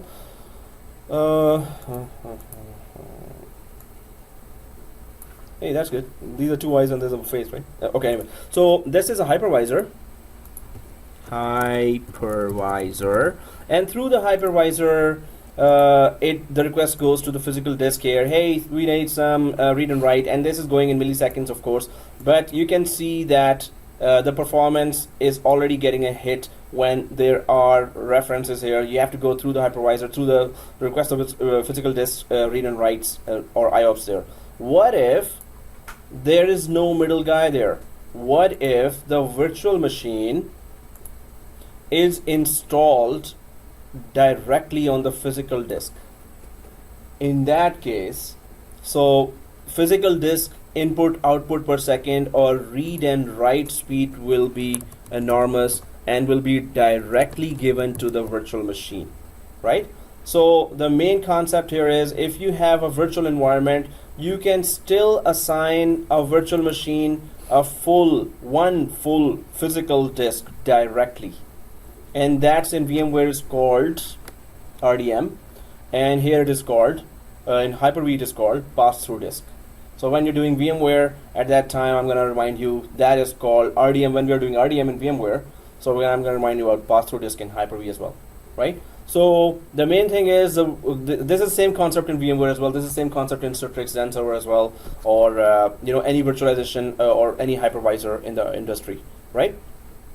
So physical disk can be given directly to a virtual machine, and then the main thing is the whole physical disk will be given only to this virtual machine. This means we cannot just give away the physical disk that is already there, and this virtual machine is sharing. It's not going around. This virtual machine is already sharing that virtual disk. And in a typical hypervisor, there are like 10 to 25 virtual machines, right? So majority of them are sharing those virtual disks. So you cannot just give that one physical disk to one virtual machine. So you have to add one more physical disk.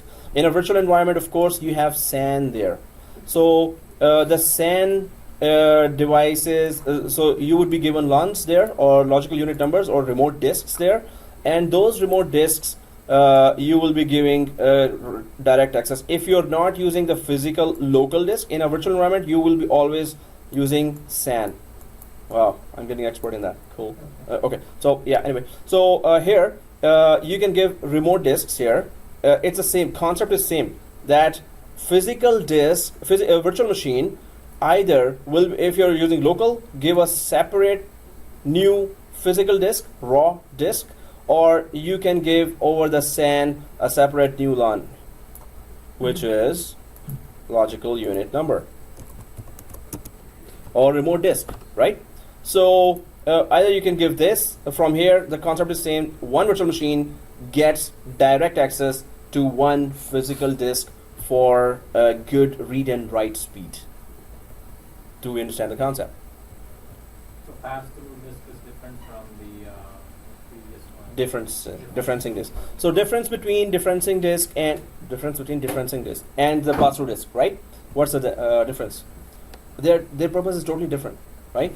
So differencing disk helps save the space of the parent disk, right? In a virtual machine. Again, a differencing disk saves the space of the parent disk in a virtual machine. Now, pass-through disk, virtual machine gets direct access to a physical disk. Pass-through disk is actually the physical disk you are providing directly to a virtual machine. Normally, virtual machines share disk, physical disk, but in pass-through disk, virtual machine gets one full disk for its own usage there, right? So differencing disk in a virtual environment, it's just a virtual disk. Pass-through disk is a physical disk that you're giving direct access to a virtual machine. One virtual machine, one full physical disk. This is done by when at the time when the VMware is created. Exactly, Hyper-V when it is being installed, but it can be done. Suppose now the boss says, hey, all of a sudden management says SQL Server has to be installed in a virtual environment, but we still need very good speed. So you will say, yes, the Hyper-V has a feature called pass-through disk, so I can do that. So after maybe 2 or 3 years of Hyper-V running perfectly fine, you can still, in a running environment, you can create a pass-through disk and give the new virtual machine. Yes, the virtual machine will be created new, and then first give it pass-through disk, then install OS on that, then install applications on that. So it will be a new virtual machine, but the whole Hyper-V environment will already be there. What about the existing applications running on that? Suppose now you decide that for existing virtual machine, then it is either a migration or you just install it when you are about to create a new virtual machine. That's how it is working. So in fact, this is a easy one. I can just show you let's just first do the lab for pass-through disk. Now for pass-through disk, the only new thing we need to add is, there's one new thing we're going to add. No, so we already have a virtual machine, right? Yes. Now let's go to our environment. But the SQL or Exchange is just an example. Yeah. Gave. Suppose Application. we're pretending that virtual machine has a Exchange or SQL. Yeah. Oh, But okay. we're pretending, so our lab is, we're pretending that there's a virtual machine that needs to be given pass-through disk. That's the scenario we have in our lab, right? So the main thing to learn here is how a virtual machine is given access to a direct pass-through disk. How to do that, right? So we have a virtual machine already in our environment. Yes, no? Yes? Yeah. Do we have can we just give a pass-through disk to that virtual machine, or shall we add a new disk there for the virtual machine? It has to be a new disk added on the physical server. On the physical server, a new disk has to be added for the virtual machine So the virtual machine can access that new physical disk, right? We have a nested virtualization here. So the disk we're going to be adding is not going to be physical. We're pretending it's physical, but it's going to be virtual. So what we're going to do is we're going to add a new disk in our Hyper-V. But that disk cannot be formatted. It should be raw disk. Raw disk means that you just bought from the market and you just insert it in the computer and that's it. You can just use it right away, right? So what we're going to do, we already have a virtual machine in our Hyper-V environment. We're going to add new disk here in our server 2 machine in VMware Workstation. Server 2 is our Hyper-V server, right? In server 2, we're going to add a new disk. Then we're going to go to virtual machine, and instead of virtual machine has a virtual disk right now, which is .vhdx. Instead, we're going to give that virtual machine direct access to a physical disk. So it will no longer use the virtual disk that it already has. It's going to only use the physical disk that we are about to give him, right? How do we do that? We're going to do it in the lab now. Let's go back to our environment here. So here we have Hyper-V. Everyone sees that? Now we have one virtual machine as we talked about that, right? Everyone there, right? Hyper-V Manager. Everyone there? Okay, so now on server 2, this server 2 is in a nested virtualization, but we are pretending this server 2 is the physical server in a production environment. The steps to add a pass-through disk are exactly the same if it were a physical hypervisor. Hypervisor was written on a, installed on a physical machine. So let's just go to server 2, right click here. We're pretending that we went to the market and we bought a disk and we connected it to the physical server, right? Once you connect to the physical server, these are the steps. Well, we're still adding a disk for now. So right click and server 2 and settings. Everyone there? Okay, here, how many disks do we already have? One disk, right? It's 100 GB. So suppose in a physical environment, in a production environment, you have that one physical disk, and suppose those virtual machines are using local storage here, local disks here. In that case, we will be adding a new disk now in that physical machine that has the Hyper-V hypervisor already installed on that. So if you're on the screen, let's just go down here to click add. And then you already see hard disk. This page you already see, right? If you see the credential or username password, just click no always to that, right? So hard disk here and click next. Click next. So SCSI is okay, doesn't matter. Nothing to change here. Next. Create a new virtual disk is okay. We're not changing anything here. Next. Well, we can just give any space here. 60 GB is okay, doesn't matter. Because we're just testing how to give where is that option to give pass-through disk to a virtual machine. That's the only thing we're trying to see. So nothing to change here. Next. And this is the name of the virtual machine that is given always to the disk. So why is it VMDK while we are working on Hyper-V here? Okay, that's a trick question, guys. We are working on VMware. We are working on VMware, yeah, because we are going to the server 2 tab, right? Exactly. That's hosted by VMware Workstation, which has nothing to do with Hyper-V environment right now. So click finish. Press OK. Press OK. And okay, that disk is there, right? We just added that disk. But what we need to learn and what we were going to do in production environment. Suppose you're in a company and the guys in the data center said, okay, I've already put that new disk there and good luck.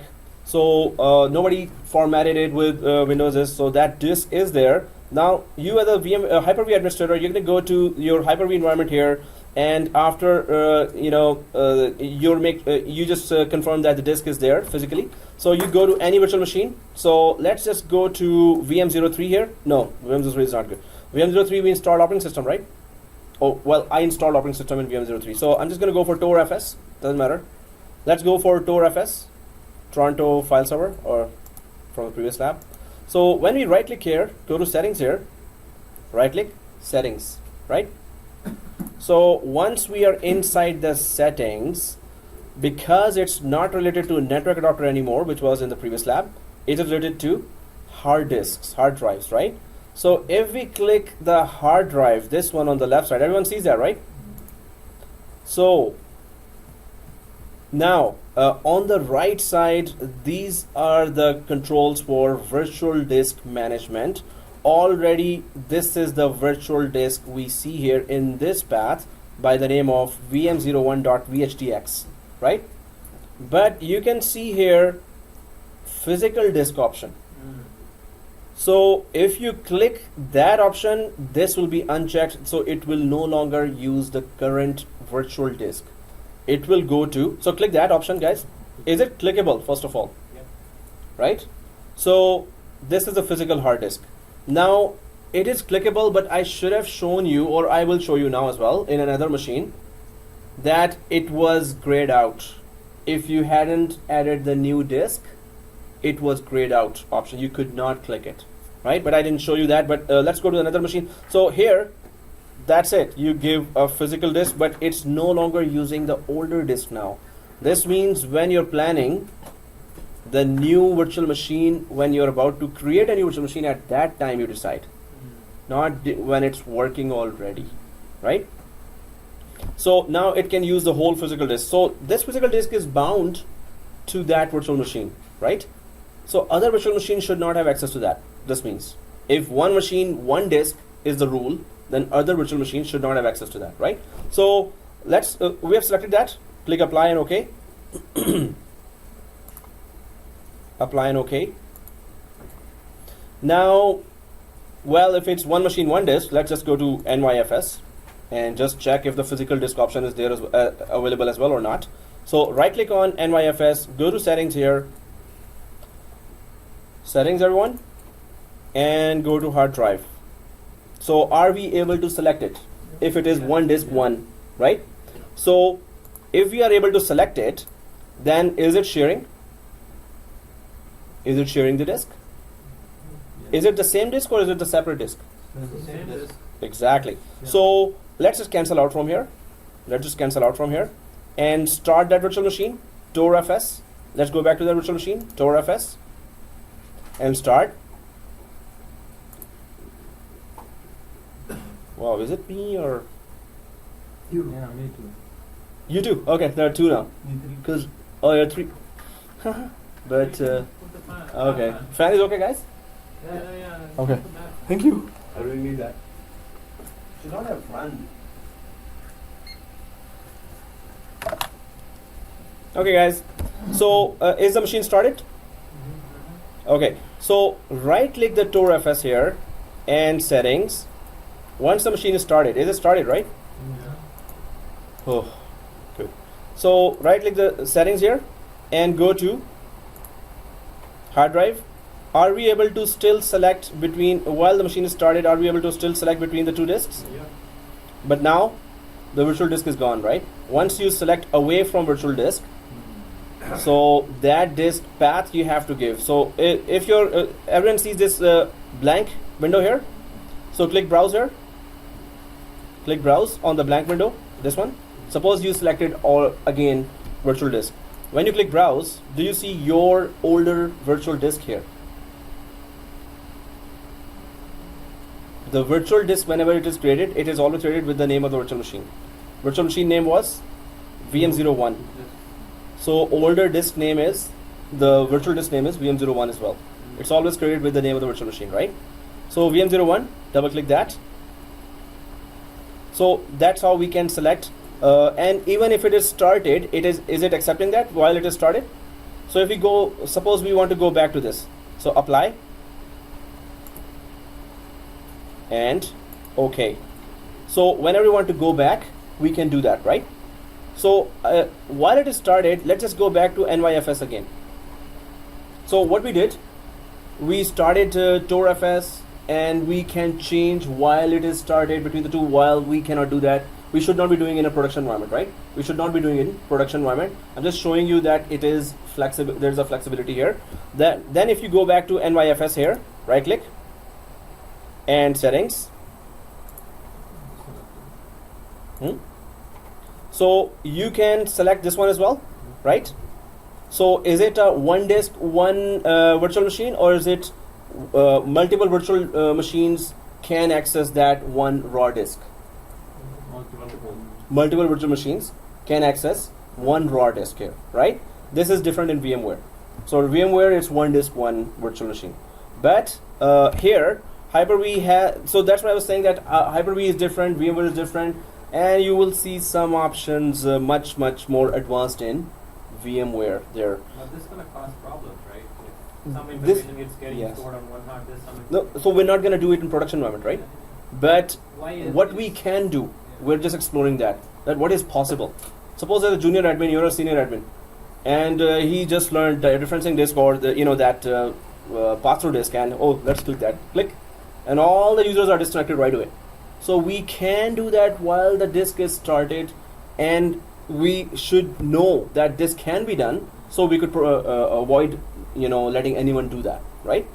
So that's why. If it happens, then we Mhm. need to go Oh. again back and do the same thing and make it the changes. With a running machine, if it happens, already all users will be disconnected, first of all. Okay. But if you go back, this needs to be tested with having SQL Server installed on top of it. That is it going to still be there? Most probably it will be there. It's just going to be, if you users are disconnected and you put it back, if anything is, applications sometimes break. We call it application broke. Broke means what normally it was doing, it's no longer doing that thing anymore, right? So, or some errors have started coming now. A lot of critical events have started emerging in the event viewer, right? So the main thing here is that it can be done. We know that, and we also know that we should not do that during the production run while the machine is running. Nobody should have access to that. Those who are not supposed to have access, right? But if we can still change between the two while the machine is started, you just have to be very careful that no one is testing these things during the machine is working, right? But in a production environment, you will have SCVMM, the remote enterprise application, to handle the whole set of Hyper-V physical servers, right? So there you will have another application, and that is very secure, very advanced, and it has a lot of options there how to properly make that happen, right? So anyway, guys, we can provide this. We have checked that we can just click anytime here and there, and while the machine is started, we wanted to check that as well, which I think is not a very good feature. It should be at least grayed out here, but it is not grayed out, right? Okay, guys, this is pass-through disk. Now, what is differencing disk? We talked about that already, right? So how do we create a new disk if we wanted to create a new disk? So on the left side, you can see server 02, and do you see a hard disk option there? So if you see a hard disk option, everyone there, server 2, you can create directly a new hard disk, right? So if we click a new hard disk here, let's click that. So before you begin, and then choose disk format, disk type. So let's just click next. Everyone on this page? First of all, it's asking which type of VHD or virtual disk you want to create, right? VHD or VHDX. So 2012 Hyper-V has VHDX, and 2008 Hyper-V has VHD, right? Supports virtual disk up to 2040 gigabyte. which is 2 terabyte. So this is the limitation here, VHD. That's why now of course disks are 10 terabyte, or you want to create a one volume on top of 5 terabyte or 6 terabyte or 10 terabyte disk, so it's not going to go up to that. So that's why you have to go to VHDX, right? Okay, we're creating a just a independent one disk that we need to attach to some virtual machine, right? So VHDX here and next, and now the option is fixed disk, dynamically expanding disk, or indifferencing disk. So what is a fixed disk? Fixed size. It says fixed size. So we specify the size of the disk. Size of the disk we can specify here as well. Manually do the size of the disk. on Yeah, the yeah, computer? yeah. But the main thing about fixed and dynamical, we talked about that. Thin provision and thick provision. Anyone knows Yeah, that? thin and thick provision, yes. Yeah. Then you will And expand the- or So dynamically is thick provision. Thin. thin. Okay, thin, and fixed is Thick. thick provision. What's the difference? Dynamically expanding is Then- it keeps on adding expands. This expands. Fixed means Thick packets go on the You see the expressions here, right? Like this. Yeah. thick packets go over the Mhm. internet slowly. Thick packets. Over the internet Yes, over the internet. Yes. Network, I mean. network. Network. And the thing goes easily because it's break into the small pieces and it goes fast. Yeah. Same expression. Here What? and here. What? No, that's not it, Thick and guys. thin provision Yeah. on the hard disk. fixed size is actually creates the actual size at the start. Thin provisioning is Yes, it's you're near. thin Yeah. provisioning is where the hard disk expands as and when needed. Yes. And thick Yeah. provisioning is Right.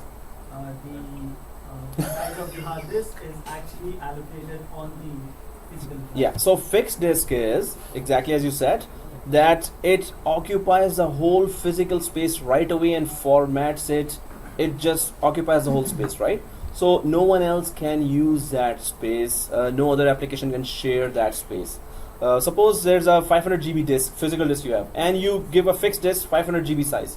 It's gonna format and occupy the whole 500 GB right away. Thin provisioning is that whatever you install, it's just going to format that area. Suppose we're installing here Windows 2012. It's going to take 6 GB or 8 GB.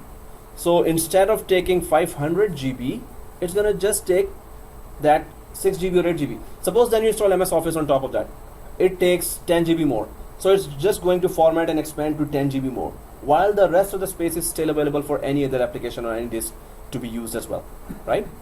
But you said that Hmm? no one can touch that space on dynamically expanding is thin provision.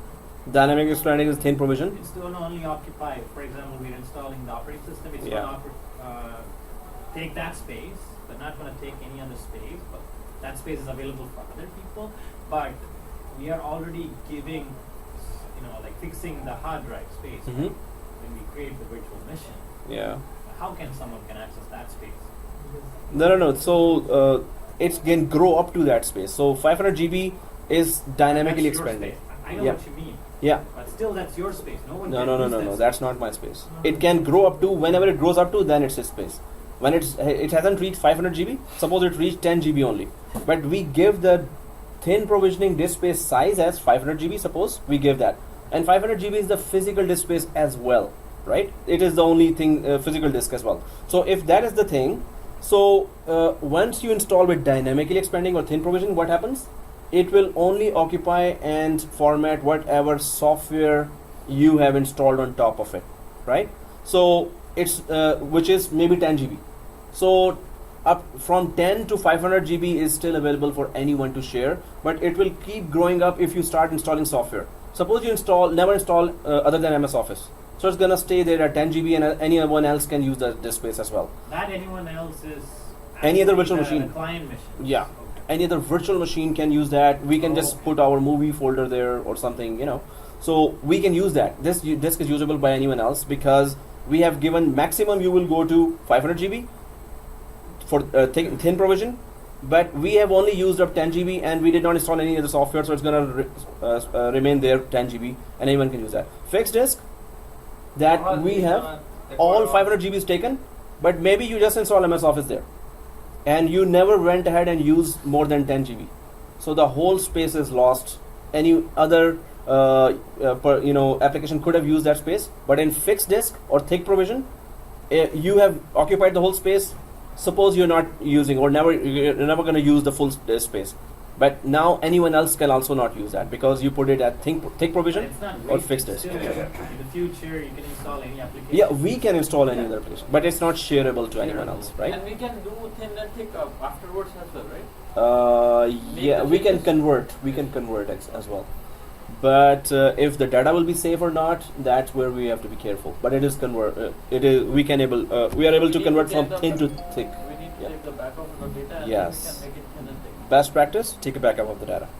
So guys, that's the difference between thick and thin provision or dynamically and fixed. And I'm going to be asking others as well because not many people are taking part in the discussion. So let's. We know already. Oh, okay then. Then we'll assume that. So yeah, so I'll be asking quiz on the day after tomorrow. There will be a quiz, an official quiz, everything. So try to watch all the Quiz, videos. If you don't answer, then you are squeeze. Then use quiz. Yeah. Oh, okay. That we can do. What's the plan? No. So the thing is that there will be a quiz. Watch all the videos. Watch all the concepts, and I'll have a long list of questions. Either I can give it to you as a paper, or I'll ask you to get to a website and Quiz Star, or there are many quiz websites, and just answer there, and let's see whose score is what. Right? Yeah, it's better if you can give us test, like 10 minutes at the end or beginning. Yeah. So please watch all the concepts and videos. Let's see who scores what, because you must pass that, right? And passing mark is 85%. Yeah, I was gonna say 95, but no. One or two mistakes is okay, but better get 100, right? Everyone should be 100%. Job get please, Hmm? Okay guys, so dynamically expanding fixed disk, the main thing is, do we understand, right? If we don't understand, we are wasting time here, right? So next finish is not the purpose of or any of these courses, right? So differencing disk here, this type of disk is associated in a parent-child relationship with another disk that you want to leave intact. So you can make changes to the data or operating system without affecting the parent disk, so that you can revert the changes easily. All children the way they say that all children must have the same virtual hard disk format as the parent. All child disks could have been professional, seriously. Okay, all children must have the same virtual disk. All children, wow. Okay, anyway, so next, so we selected differencing disk, right? Oh man, I wanted to touch today Azure Cloud, but so here it is called diff disk, yeah, DIFF disk.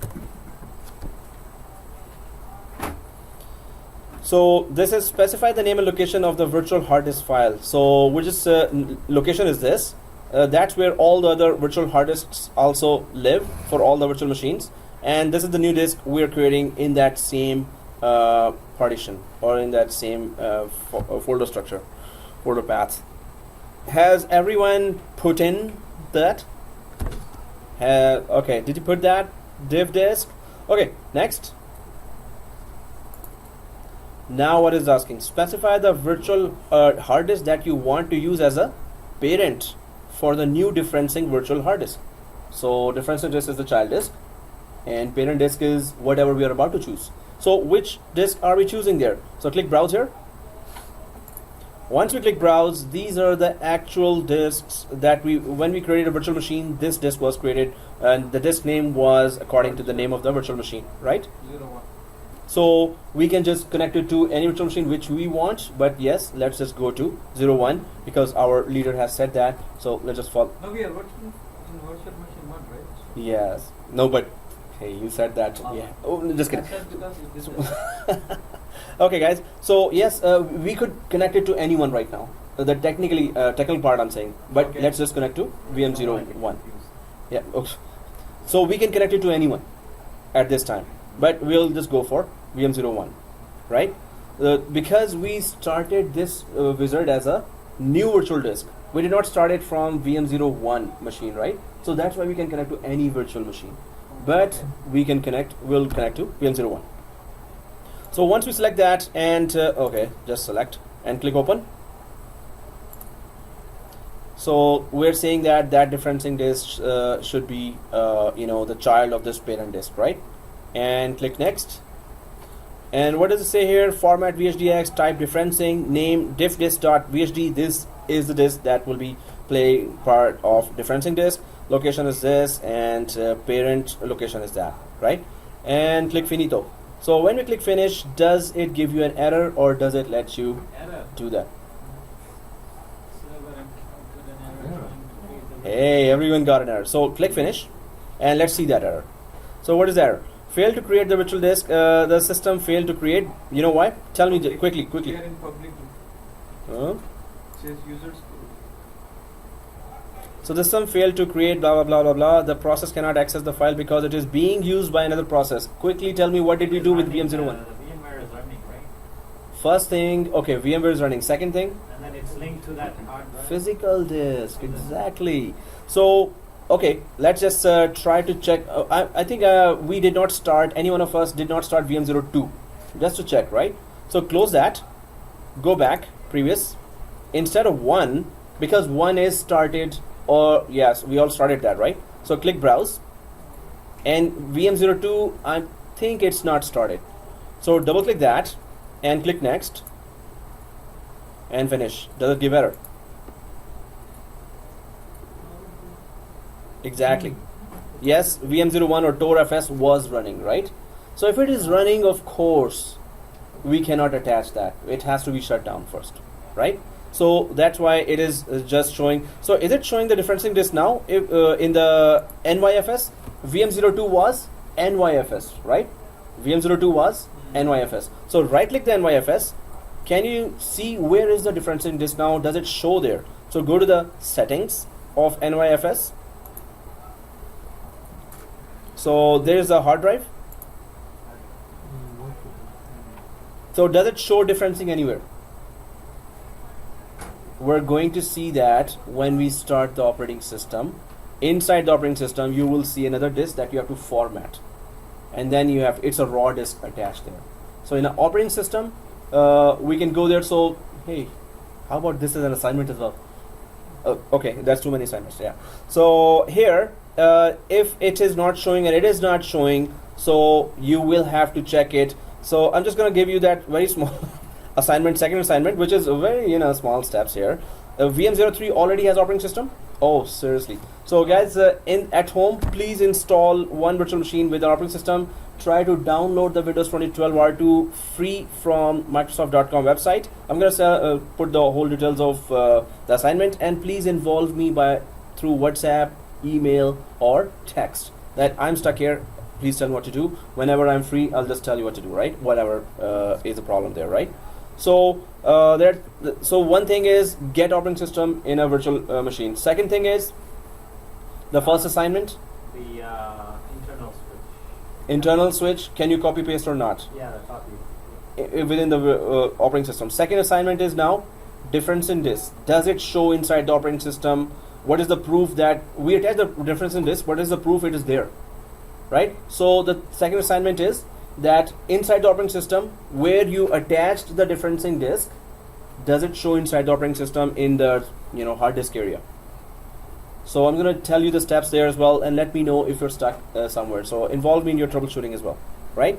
So okay, this is differencing disk, and the concept must be clear first, and then we're going to do because now it's an assignment. Let me know wherever you're stuck, and we can do it as well. If everyone fails, then we're going to do it here, but it's something that no one should be failing in, right?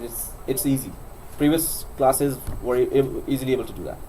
So okay guys, let's see if you're not able to do that, or ask at least let me know that there's this error coming or that error coming. If there's an error coming, make sure when you're adding a difference in this, that machine should be shut down, right? So okay guys, so here oh man, we can do at least one lab of Azure Cloud as well.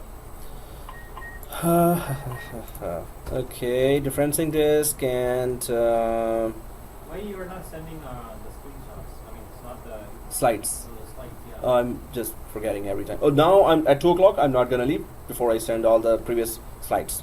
Let me hide behind this monitor. Yeah, you were saying? Okay. So yeah, sorry, I forgot. And I'm forgetting it again. So in Dropbox, I always create a folder structure, and then day 1, day 2, day 3. So I'm just then I put the slide 1, slide 2, slide 3. And I'll send you the Dropbox whole link through all the class. So, well, about this SCVMM and understanding virtual machine movement, that's 7412 topic. So, and live migration. Okay, yeah, we're going to be doing that in 7412. By that, we would have done, we will be done with many of the more complicated servers in 7411 and 7410 as well, right? So let's just go to our topic. At least we start, and we're going to continue on Wednesday, or actually now Friday. And on Friday we are coming at 10, right? Not like 9:30 before. If you want, we can 10 actually. 10 to 1:30, right? Yeah. 10 to 1:30. Yeah. So we're coming at 10 directly, and on 1:30, anyone who wants to. Okay, we're gonna have till 1:30. Okay, guys. So the next topic is about the cloud, which is the new trend here, and that cloud that we're talking about. First of all, we're gonna talk about what is cloud. Second thing, why is it a big deal now? It is a big deal. There are so many job opportunities that are asking about the cloud. So that's why we're going to take it very seriously. There's a cloud management course starting on Saturdays, after 2 Saturdays now, which has Azure and AWS. AWS is the biggest cloud vendor in the market. Amazon Web Services. Amazon Web Services, exactly. And if we go to check it out,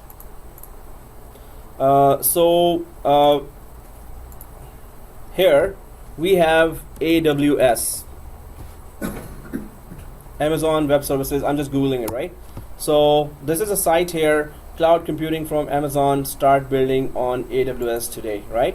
So then it just offers, so what does cloud offer anyway? And there are 3 types there. We're going to go through all of them.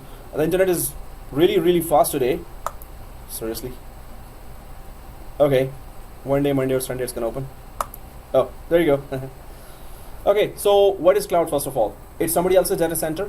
We're connecting from the internet. And does it save a lot of money? We talked about that in detail in our virtualization topic, right? In the last lab, we were talking in detail that how can companies save money and why companies are going crazily towards cloud, right?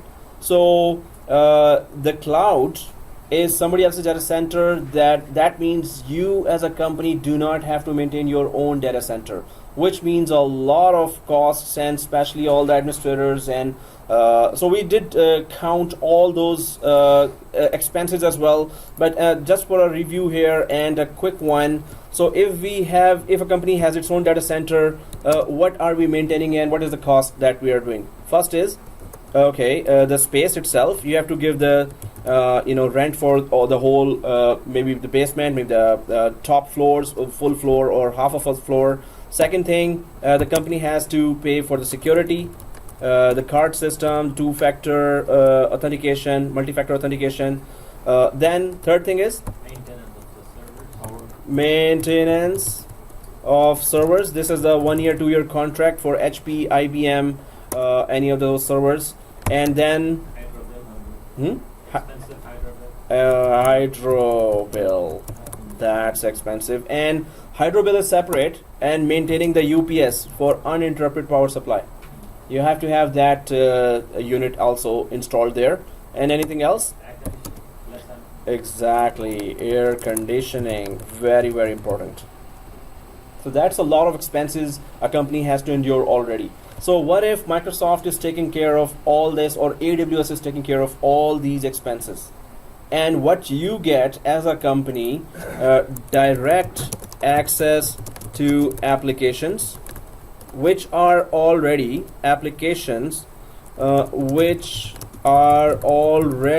configured and ready to use for thousands of clients, even thousands of end users.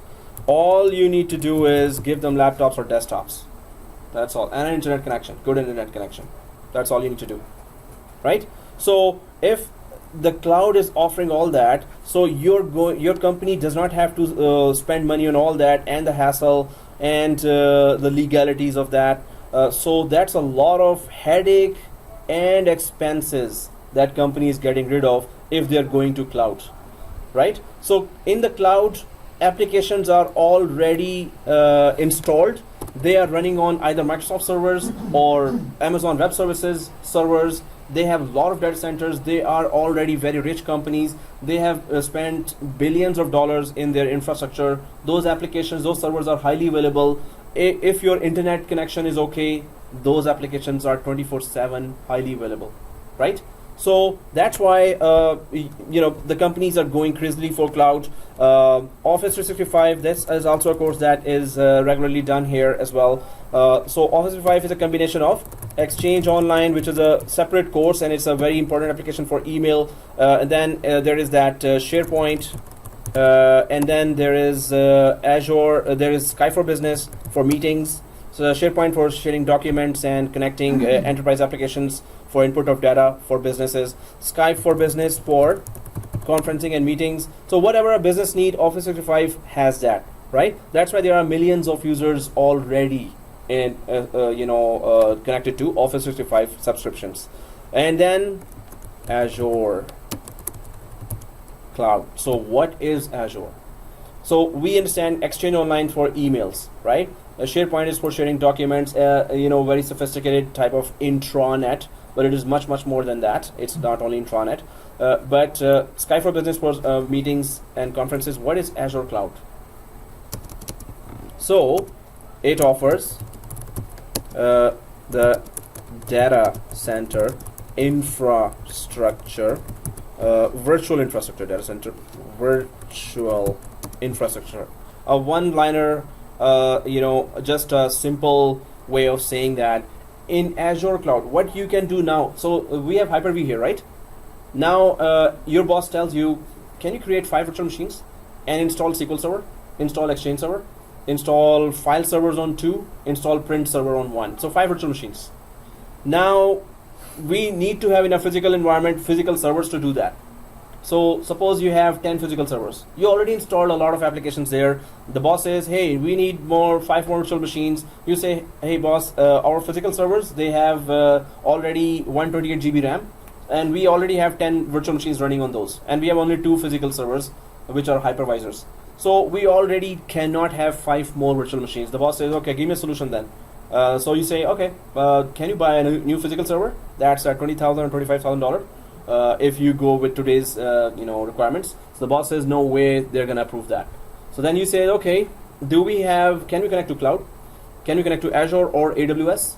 So boss says, what is that? So we can create all 5 virtual machines there and connect all users to that cloud. The cloud is somebody else's data center, right? But if you are creating your 5 virtual machines, you have to pay monthly, right? But here, monthly payment may be for a company not a big deal.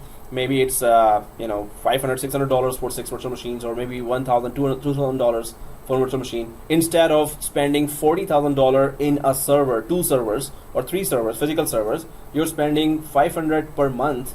So maybe the bosses will say, okay, go ahead, get those 5 virtual machines up and running. Maybe it's $1,500, $2,000 per month.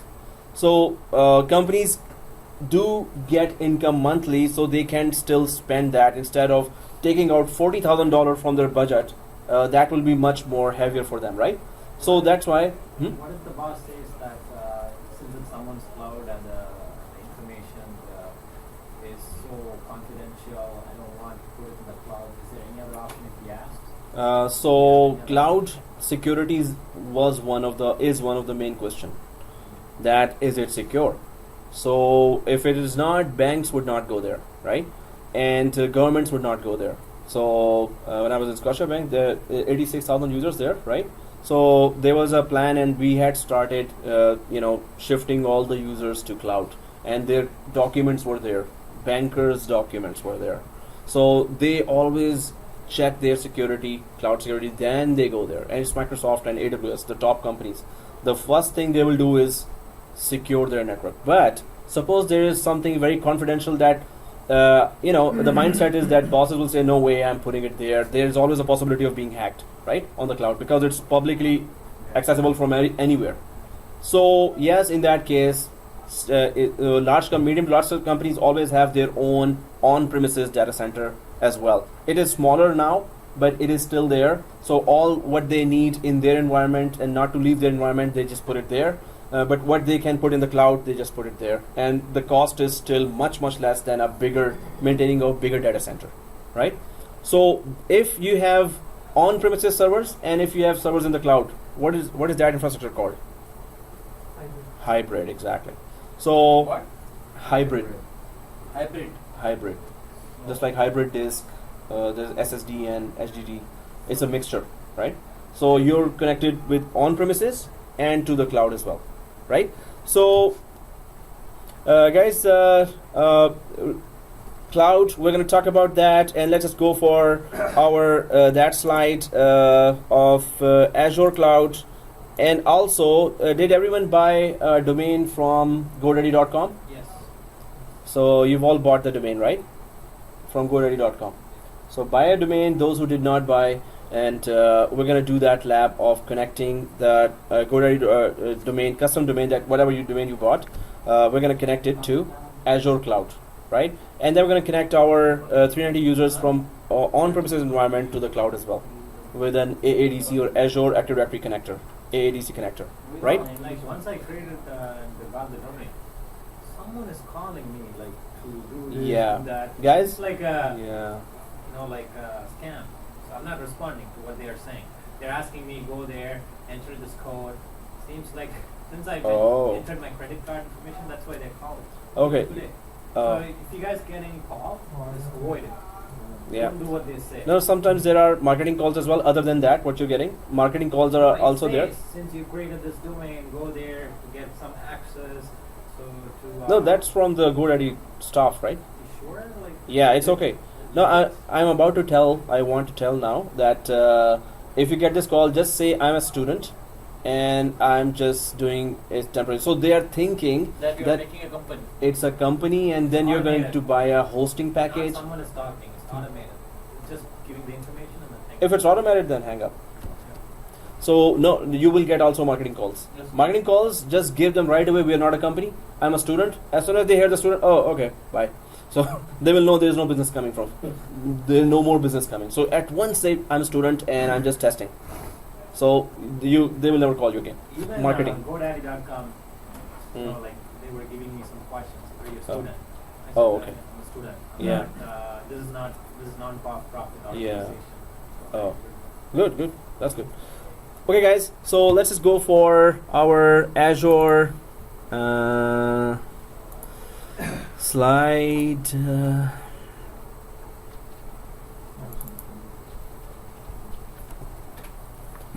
So the cloud part of that is introduction to Microsoft Windows Azure, and it's an operating system. Simple answer, in the cloud. Well, yeah, we can say that it's a whole data center in the cloud actually.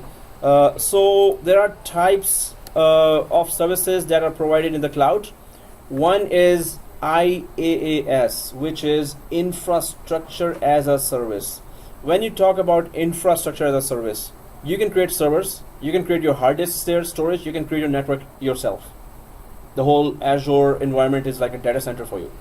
Whoever connects, you can create your virtual machines, you can create your hard disks there, as many you want. The more hard disks you want, the more you will pay, of course. And the more, as soon as you touch their hardware, they're gonna start charging you, right? So processing, memory, and storage, they will start charging you right away. If you don't touch their hardware, which we're gonna do when we're doing our pilot project here, which is to connect our on-premises environment and 390 users, which we will have here in our, which we have already, right? 390 users from PowerShell. So we're gonna synchronize those users, and those users should be showing in the cloud as well, in the cloud Azure as well, right? And Azure should be connected to our GoDaddy environment as well, custom domain. So IaaS is what? Infrastructure as a service. We can create our servers, storage, network. This is like our data center in front of us, right? Just like Hyper-V, we were doing all what we can. So if you have IaaS service, so you can create any kind of virtual server. So the boss says, okay, create virtual machines. Now cloud is scalable, expandable, right?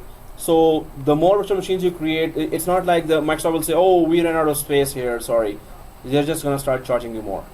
But you can have, the boss says, oh, there's a very big project we're getting, and we're gonna be earning millions, so why don't you just create 15 virtual machines in the cloud right away. So suppose in a on-premise environment, ordering a server is not a option anymore, because you have to deploy the virtual machines as soon as possible. So cloud, just keep on creating virtual machines as long as you can pay, right? It's scalable. And whenever you need, so many companies, just startups, or many companies having some projects for 6 months, they know a lot of money is coming, so they just create virtual machines, they work on the cloud, they never just have to buy anything. And then the project finishes, they just disconnect from the cloud as well. Next project, okay, again let's create virtual machines and start paying the cloud. It's pay as you go, right? It's not monthly. There are monthly packages as well, but companies can just use cloud right away. The setup is there, just start creating, that's all, right? So you don't need to maintain and buy any of the servers anymore. Okay, so that is infrastructure as a service. You can create your own whole network there, private cloud there, right? That's also called private cloud. So PaaS, so it's platform as a service. Here,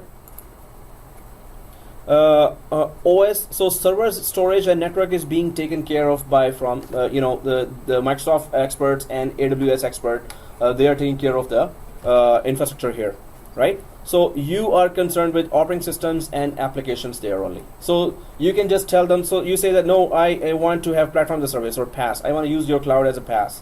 So PaaS means that this will be you don't have to create the server, storage, network. You just order that. Okay, I need 5 virtual machines here. Just give me that 5 virtual machines, and then I need this much storage, 1 terabyte storage, and this much kind of networking between the virtual machines I need. So you will order that. This will be created by the engineers, and you will be concerned, but you will say, don't install any operating system. I will install it myself, right?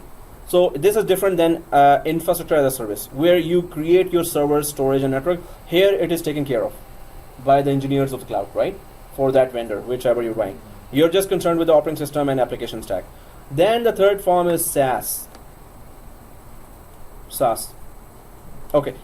Yeah. So those who have back home, SaaS means mother-in-law. So yeah. Okay. Anyway, so let's just go with SaaS. It's software as a service. So here, you don't need to take care of the server, storage, and network. You don't have to take care of the operating system and application. It's ready to use applications. Office 365 is a SaaS model, right? So software as a service, which means Exchange Online is already configured and there. You don't have to confirm, take care of which operating system it is installed on, and which servers and how many servers it is installed on. So an application is just ready. You just pay 35 per month per employee, or 40 per month, or 30, or there are different packages. For each ID. For each ID. For Yeah. Per employee. per employees. Yeah. So I have for my own separate company, I have just $7 per month per head package, where I have one email and one domain I bought. That's all I need. Whenever I need more services, I'll just go change the package, and I'll have maybe I need conferencing with some project if there is a project there, right? So I will just add Sky for Business and I'll buy the license. I'll expand it. Whenever I don't need it, I'll just start paying per month $7 again. Otherwise, it will go to $10, then it will go to $20 maybe, whatever services you need, right?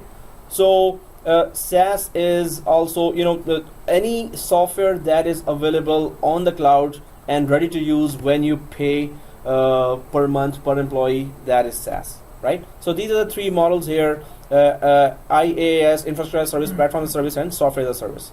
So that's how 3 ways you can use the cloud. This is going to be much more advanced and much more expensive as well, where you're creating your own servers and storage and network. You're actually using their hardware. But again, when companies compare with the hardware they have already and they have to maintain, and it's getting older, then again upgrade the hardware, then again upgrade the hardware. Now we need more RAM, so there's a downtime. Nothing here in the cloud. Everything is perfectly working fine. You need the it. IaaS is more expensive than So, SaaS? yeah. Because SaaS, pretty much, they are giving infrastructure, platform, and application. That should be expensive. No. So it's a lump sum price here, right? So already their infrastructure is there. Here you're creating your infrastructure, and then we have to create the platform from our side, Yeah. and the application. exactly. So it's like we are. It should be cheaper, as you said. Yeah. But when you go for one virtual machine, second virtual machine, third virtual machine, then you start choosing RAM, processor, hard disk, network connectivity. It starts billing up a lot. So if it is 40 per employee per month for SaaS, for one virtual machine, you will be paying maybe $2,000 per month. One virtual machine. And then how many users will be connecting to that? So that is another, Since we are customizing from Exactly. there, we can customize anything. resources we Yeah, want. so- That's already by default. Yeah, exactly. So you don't have to care about that, so that's why Most it's of not the expensive. recruitment companies using Mhm. SaaS. Yeah, Most of them Exactly. can run. exactly. So because it's already there, we don't have to have a data Yes. center anymore, and we can just start our business even if we want it. All the We applications just are only there. need internet and laptop. That's it. That's all. Exactly. So that's why every company, big or small, is going for cloud. But we have to understand cloud, and we have to create that customized environment for the cloud as well. So that's again the same thing in a different picture with some more colors here. Okay, we already talked about that. So SaaS end users, which have nothing to do with technicalities of how the applications will install. PaaS for application developers, that you are concerned with operating system and applications, how they should be installed, and it's for network architects, infrastructure as a service, right? But eventually, Mm-hmm. they need to upgrade their software and hardware. You know, when it's They do in the updates. market, Yeah, they do updates, they do upgrade, right? and they inform all the end users. Oh, yeah. There's an update going on. If there's a downtime required, they tell us. Otherwise, they don't. Okay. If there's no downtime required in the background, it will just update. Okay, guys. So let's just go ahead ground up. Okay. So this is a container. That's it. No, inside there are servers. Oh, that's not an air conditioner. That's also a container. Well, one side of, and this is how it looks like inside. So these containers have servers. So containers can be transported. Hey, I need 2,000 servers in that data center in Toronto or in Montreal. So the container will be shipped or flown there, and those servers, as soon as you connect it, those servers are working right away. You don't need to get anything out of the container, just ready to Yeah, go. that's it. So that's how Amazon Web Services have huge data centers, containers after containers after containers, and that's why millions of users are connected to these servers, right? So Microsoft has their own data centers, set of data centers. AWS, Amazon Web Services have their own set of data centers in across the globe, everywhere. That's why they're able to offer cloud services to every continent easily and Where fast. will the Amazons keep all these containers in the Where? outside? Data centers, there are separate buildings, very secure, and They put the container inside the building? so it should be air conditioned, secure, and everything should be. And here, that's how it looks like. They put it under the There's a full infrastructure here, and these are actually 4 containers, actually 8 containers. So other side as well. So anyway, so that's how the cloud data centers look like nowadays, and they're transportable. It's not secure. This You is can bring a big container. this is Sorry. very You know that. very secure. To get in there. Why don't you try? Try going inside. This is like military grade security. Well, I'm just saying. I don't know. But it's supposed to be very secure. If they're not secure, I will not purchase. If suppose I have a big company, I will not go to Microsoft if it's not secure. They will prove to the owners first, CEOs, hey, come and visit our data centers. You're about to give us millions of dollars now, so we will show you our data centers. The security, what kind of security is there, right? Okay, guys.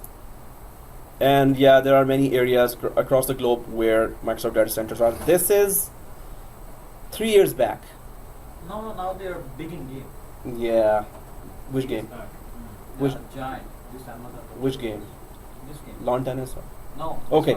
this This so center. definitely data centers. So Microsoft was creating 3 years ago. There was news that they're creating one data center in Ontario as well, one big data center.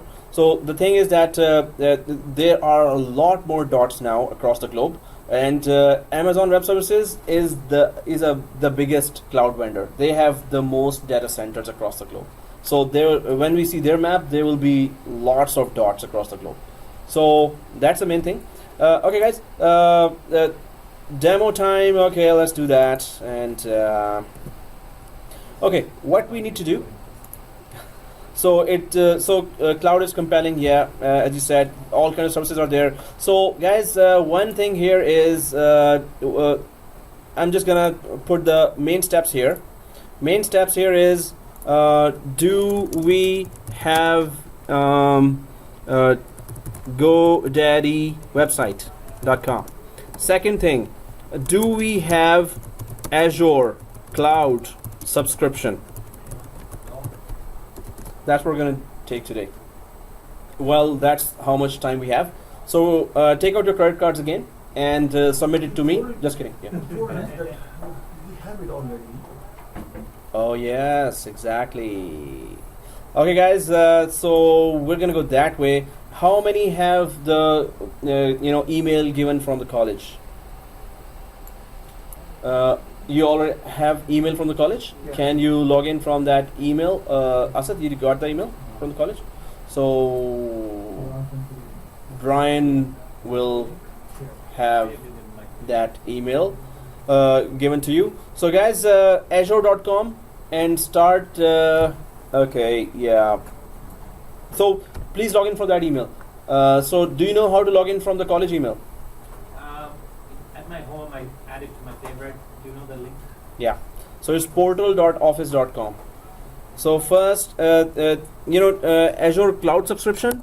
Let's go to https://portal.office.com. First, you go there. You log in from your college email. Log in from your college email. And which is, of course, Brian must have given you. Brian is away for 2 weeks now, 1.5 weeks. I hope he gets better. So, in my case, it is, my email is at netpluscollege.ca, right? So your email would be something at netpluscollege.ca, right? Your name at. So are we all logged in? So portal.office.com and then go for netpluscollege.ca.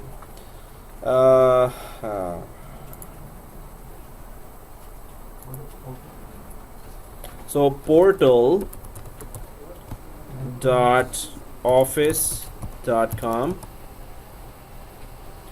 Portal.office.com. So you should be on this site. Again, portal.office.com, this one. Everyone gets that? Yeah. Portal.office.com. Everyone there? Yeah. They need to request it. Yeah. Which one? Email and You didn't get from Brian? Okay. Yeah.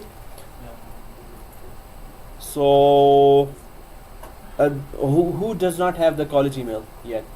You don't Asad doesn't have, Ashif, you don't have it, and you don't have it as well? It's there with Brian, I don't take it. Okay, it's there with Brian? Yeah. Okay.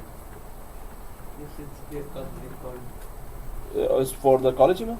Okay. And Brian, I don't know when he's coming, so guys, if 4 or 5 are not here doing it, we can start another topic. So okay, since I can create those emails as well, but Brian has that, I have to ask Brian what is the policy. So guys, how we can have the Microsoft. So you have to check inside your email. If you have opened your email, you have to check inside if you have Microsoft Imagine email coming you received from anywhere. Microsoft Imagine email. So once we open the email, let me just open the email for you, and I'll just show you where to go. So say that netpluscollege.ca, and then it's asking change the password. Hey, I love that password. Why are you making me change that?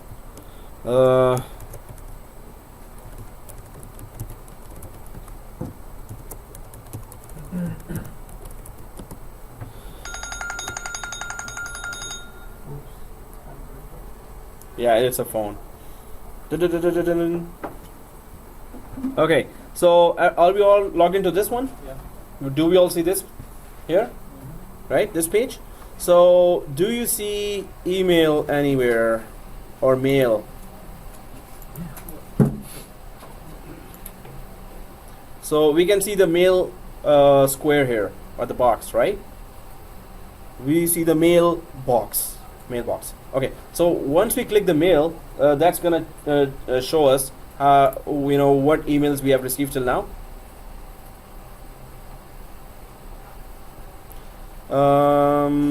Yeah, so are we all logged into our emails? Right? No, that's my email, right? Are you all logged into your email? Gmail. Gmail? You log into Gmail? Supposed to log in from college email. If you don't have it, then I yeah. don't have it, that's all. Yeah, so you don't have to. Okay, guys. So there's a phone call coming here, and I'll ignore that. Okay, so here can you type here on the left side? Everyone see? Can you type here on the left side? Can you type here on the left side Microsoft Imagine? So once you type that, do you get an email from Microsoft Imagine here? Once you type that, do you search? When you search it? So type this and press enter, and then try to search for Microsoft Imagine email. Microsoft Imagine, everyone's written it and pressed enter, right? Okay, in the search, everyone enter, and your school reactivated your Microsoft Imagine. Okay, so yeah, this one. I don't have. So even if you type on the left side, just imagine if you type imagine. Okay, so imagine. So you don't get any, even if you remove the Microsoft and just the word imagine. No, nothing, right? Okay. So okay guys, one thing, please do that, because I'll have to fix all this if Brian is not there. So can you email me from this email? If you're logged in from this email, just type the address syed@netwestcollege.ca and just type in the, send me from your college email to my college email, which is this one, syed@netwestcollege.ca. Let me just type it here. Click new. Everyone go to click new here. This one. Click new. Everyone sees that? What's the subject? Hi? Let me just type subject. So it's syed@netplus.college. Yeah, syed.amir@netplus.college, not .com. No, the third one. This, guys, this one. Syed at. Serious, what's going on here? No, it comes up. When I put Syed, it shows up your email. What's the only- No, it's not letting me write anything. Oh my god. program? Say that. So syed@netplus.college.ca, right? Just try to check. Oh, it's blue donut here. Okay. So when you go there, syed@netplus.college.ca is coming.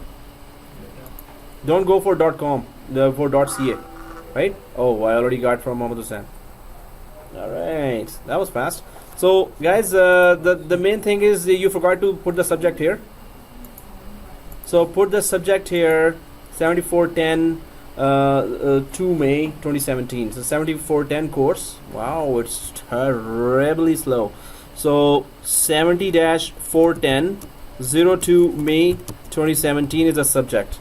So I need to know that which course. So this is how it looks like now. So first my email, second is that subject is 70-410, and send it only to my this email address. What do you want us to send? My email address, just the subject, and say hi, maybe, and smile. Okay, send. That's a lot of dun. So make sure that subject is this, so I could understand that this is coming from this class, right? So if you have Oh, I forgot to put second. Huh? Just 7410 May. which is also okay. Yep. So 7410 2nd May 2017, that's the start date of our course. Yeah. Whenever I'm typing the password, just keep saying me that hang on, I'm not signing out. Oh. Password is correct? Okay. Oh, you had to change the password as well, right? So, yeah, the new password you put down somewhere? Did you write down somewhere the new password? Okay, that's good. So, well, you can just close the browser and start the browser again. So guys, now I have this information. I will have to check how to give you Microsoft Imagine, and also this is Mr. Brian here, and he's not showing up for 1.5 weeks now. I hope he's better. So I'm just Can you confirm everybody's phone number? yeah. Does this Microsoft ID requires what is the purpose we are using? For the Azure purpose or Yeah, Azure. does it? So we're gonna get 1 year free Azure, which we only get with 1 month free. If we just use our credit card, anyone can create Azure free environment. So we can get 1 year free Azure, And which the is student. good. Yeah, the student for Microsoft Imagine. So guys, this lab is has gone ahead or delayed. So if we, if Brian was here, it would have been easy. Now Microsoft Imagine access only he has, and somehow he didn't give me that. So that's why you have sent me that email, but still we will not be able to do that lab unless we get that, or we will not be able to use the Azure 1 year subscription. You can use it for home as well and for practice as well, before the jobs as well. But before the next class, can you just create, because you use your credit card for that GoDaddy.com, you just have to go to Azure.com, and get a 1 month subscription. This one, Microsoft Azure.com. Start free, and if it says that it's gonna give you $200 worth of usage time, so that doesn't mean that it's gonna pay you $200 and send you $200 in your bank. That just means that, so every student asks me after that, hey, it's saying $200, will it give me? So it's not that. So if you click start free here, oh, get $250 credit. So yeah, that's not they're paying in money. They're just going to let you use this much worth of their hardware or their Azure free. So by next class, do you want to wait for the 1 year one? Because we're gonna use it for one class only, 1 year, but it may be available in next class or maybe not available. Or you want to create this free Azure account with your credit card. I also have this with my credit card for 4 years now, and they haven't charged me a penny till now. So because we don't use any of their hardware. So what will it be? You want to wait for the Microsoft Imagine subscription, or you want to do this lab next class? If we take it 1 year, we can use it very often, right? You can use it If throughout it's 1 not year, just yeah. 1 month, after 1 month. But our lab, For it is, our lab, we only need for 1 day. yeah. Our lab is just 4 hours we need. After that we don't need it. And Wait.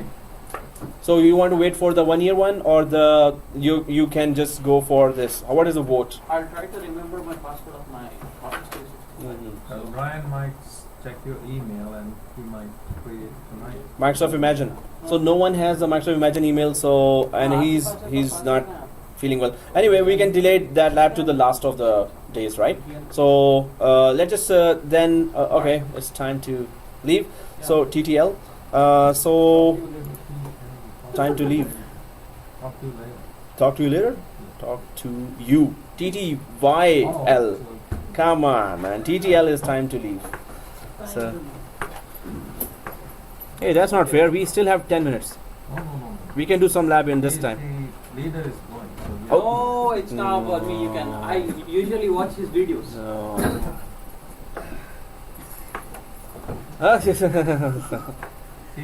This guy needs to bring Timbits or some big thing because of 2 days of absence. That's not good, man. Okay. Welcome. Okay, guys. So this is it, and so we're gonna do some of the lab. There are many of the labs there remaining, so we're gonna leave it to the last if we get the Microsoft Imagine subscription. And stopping the video now.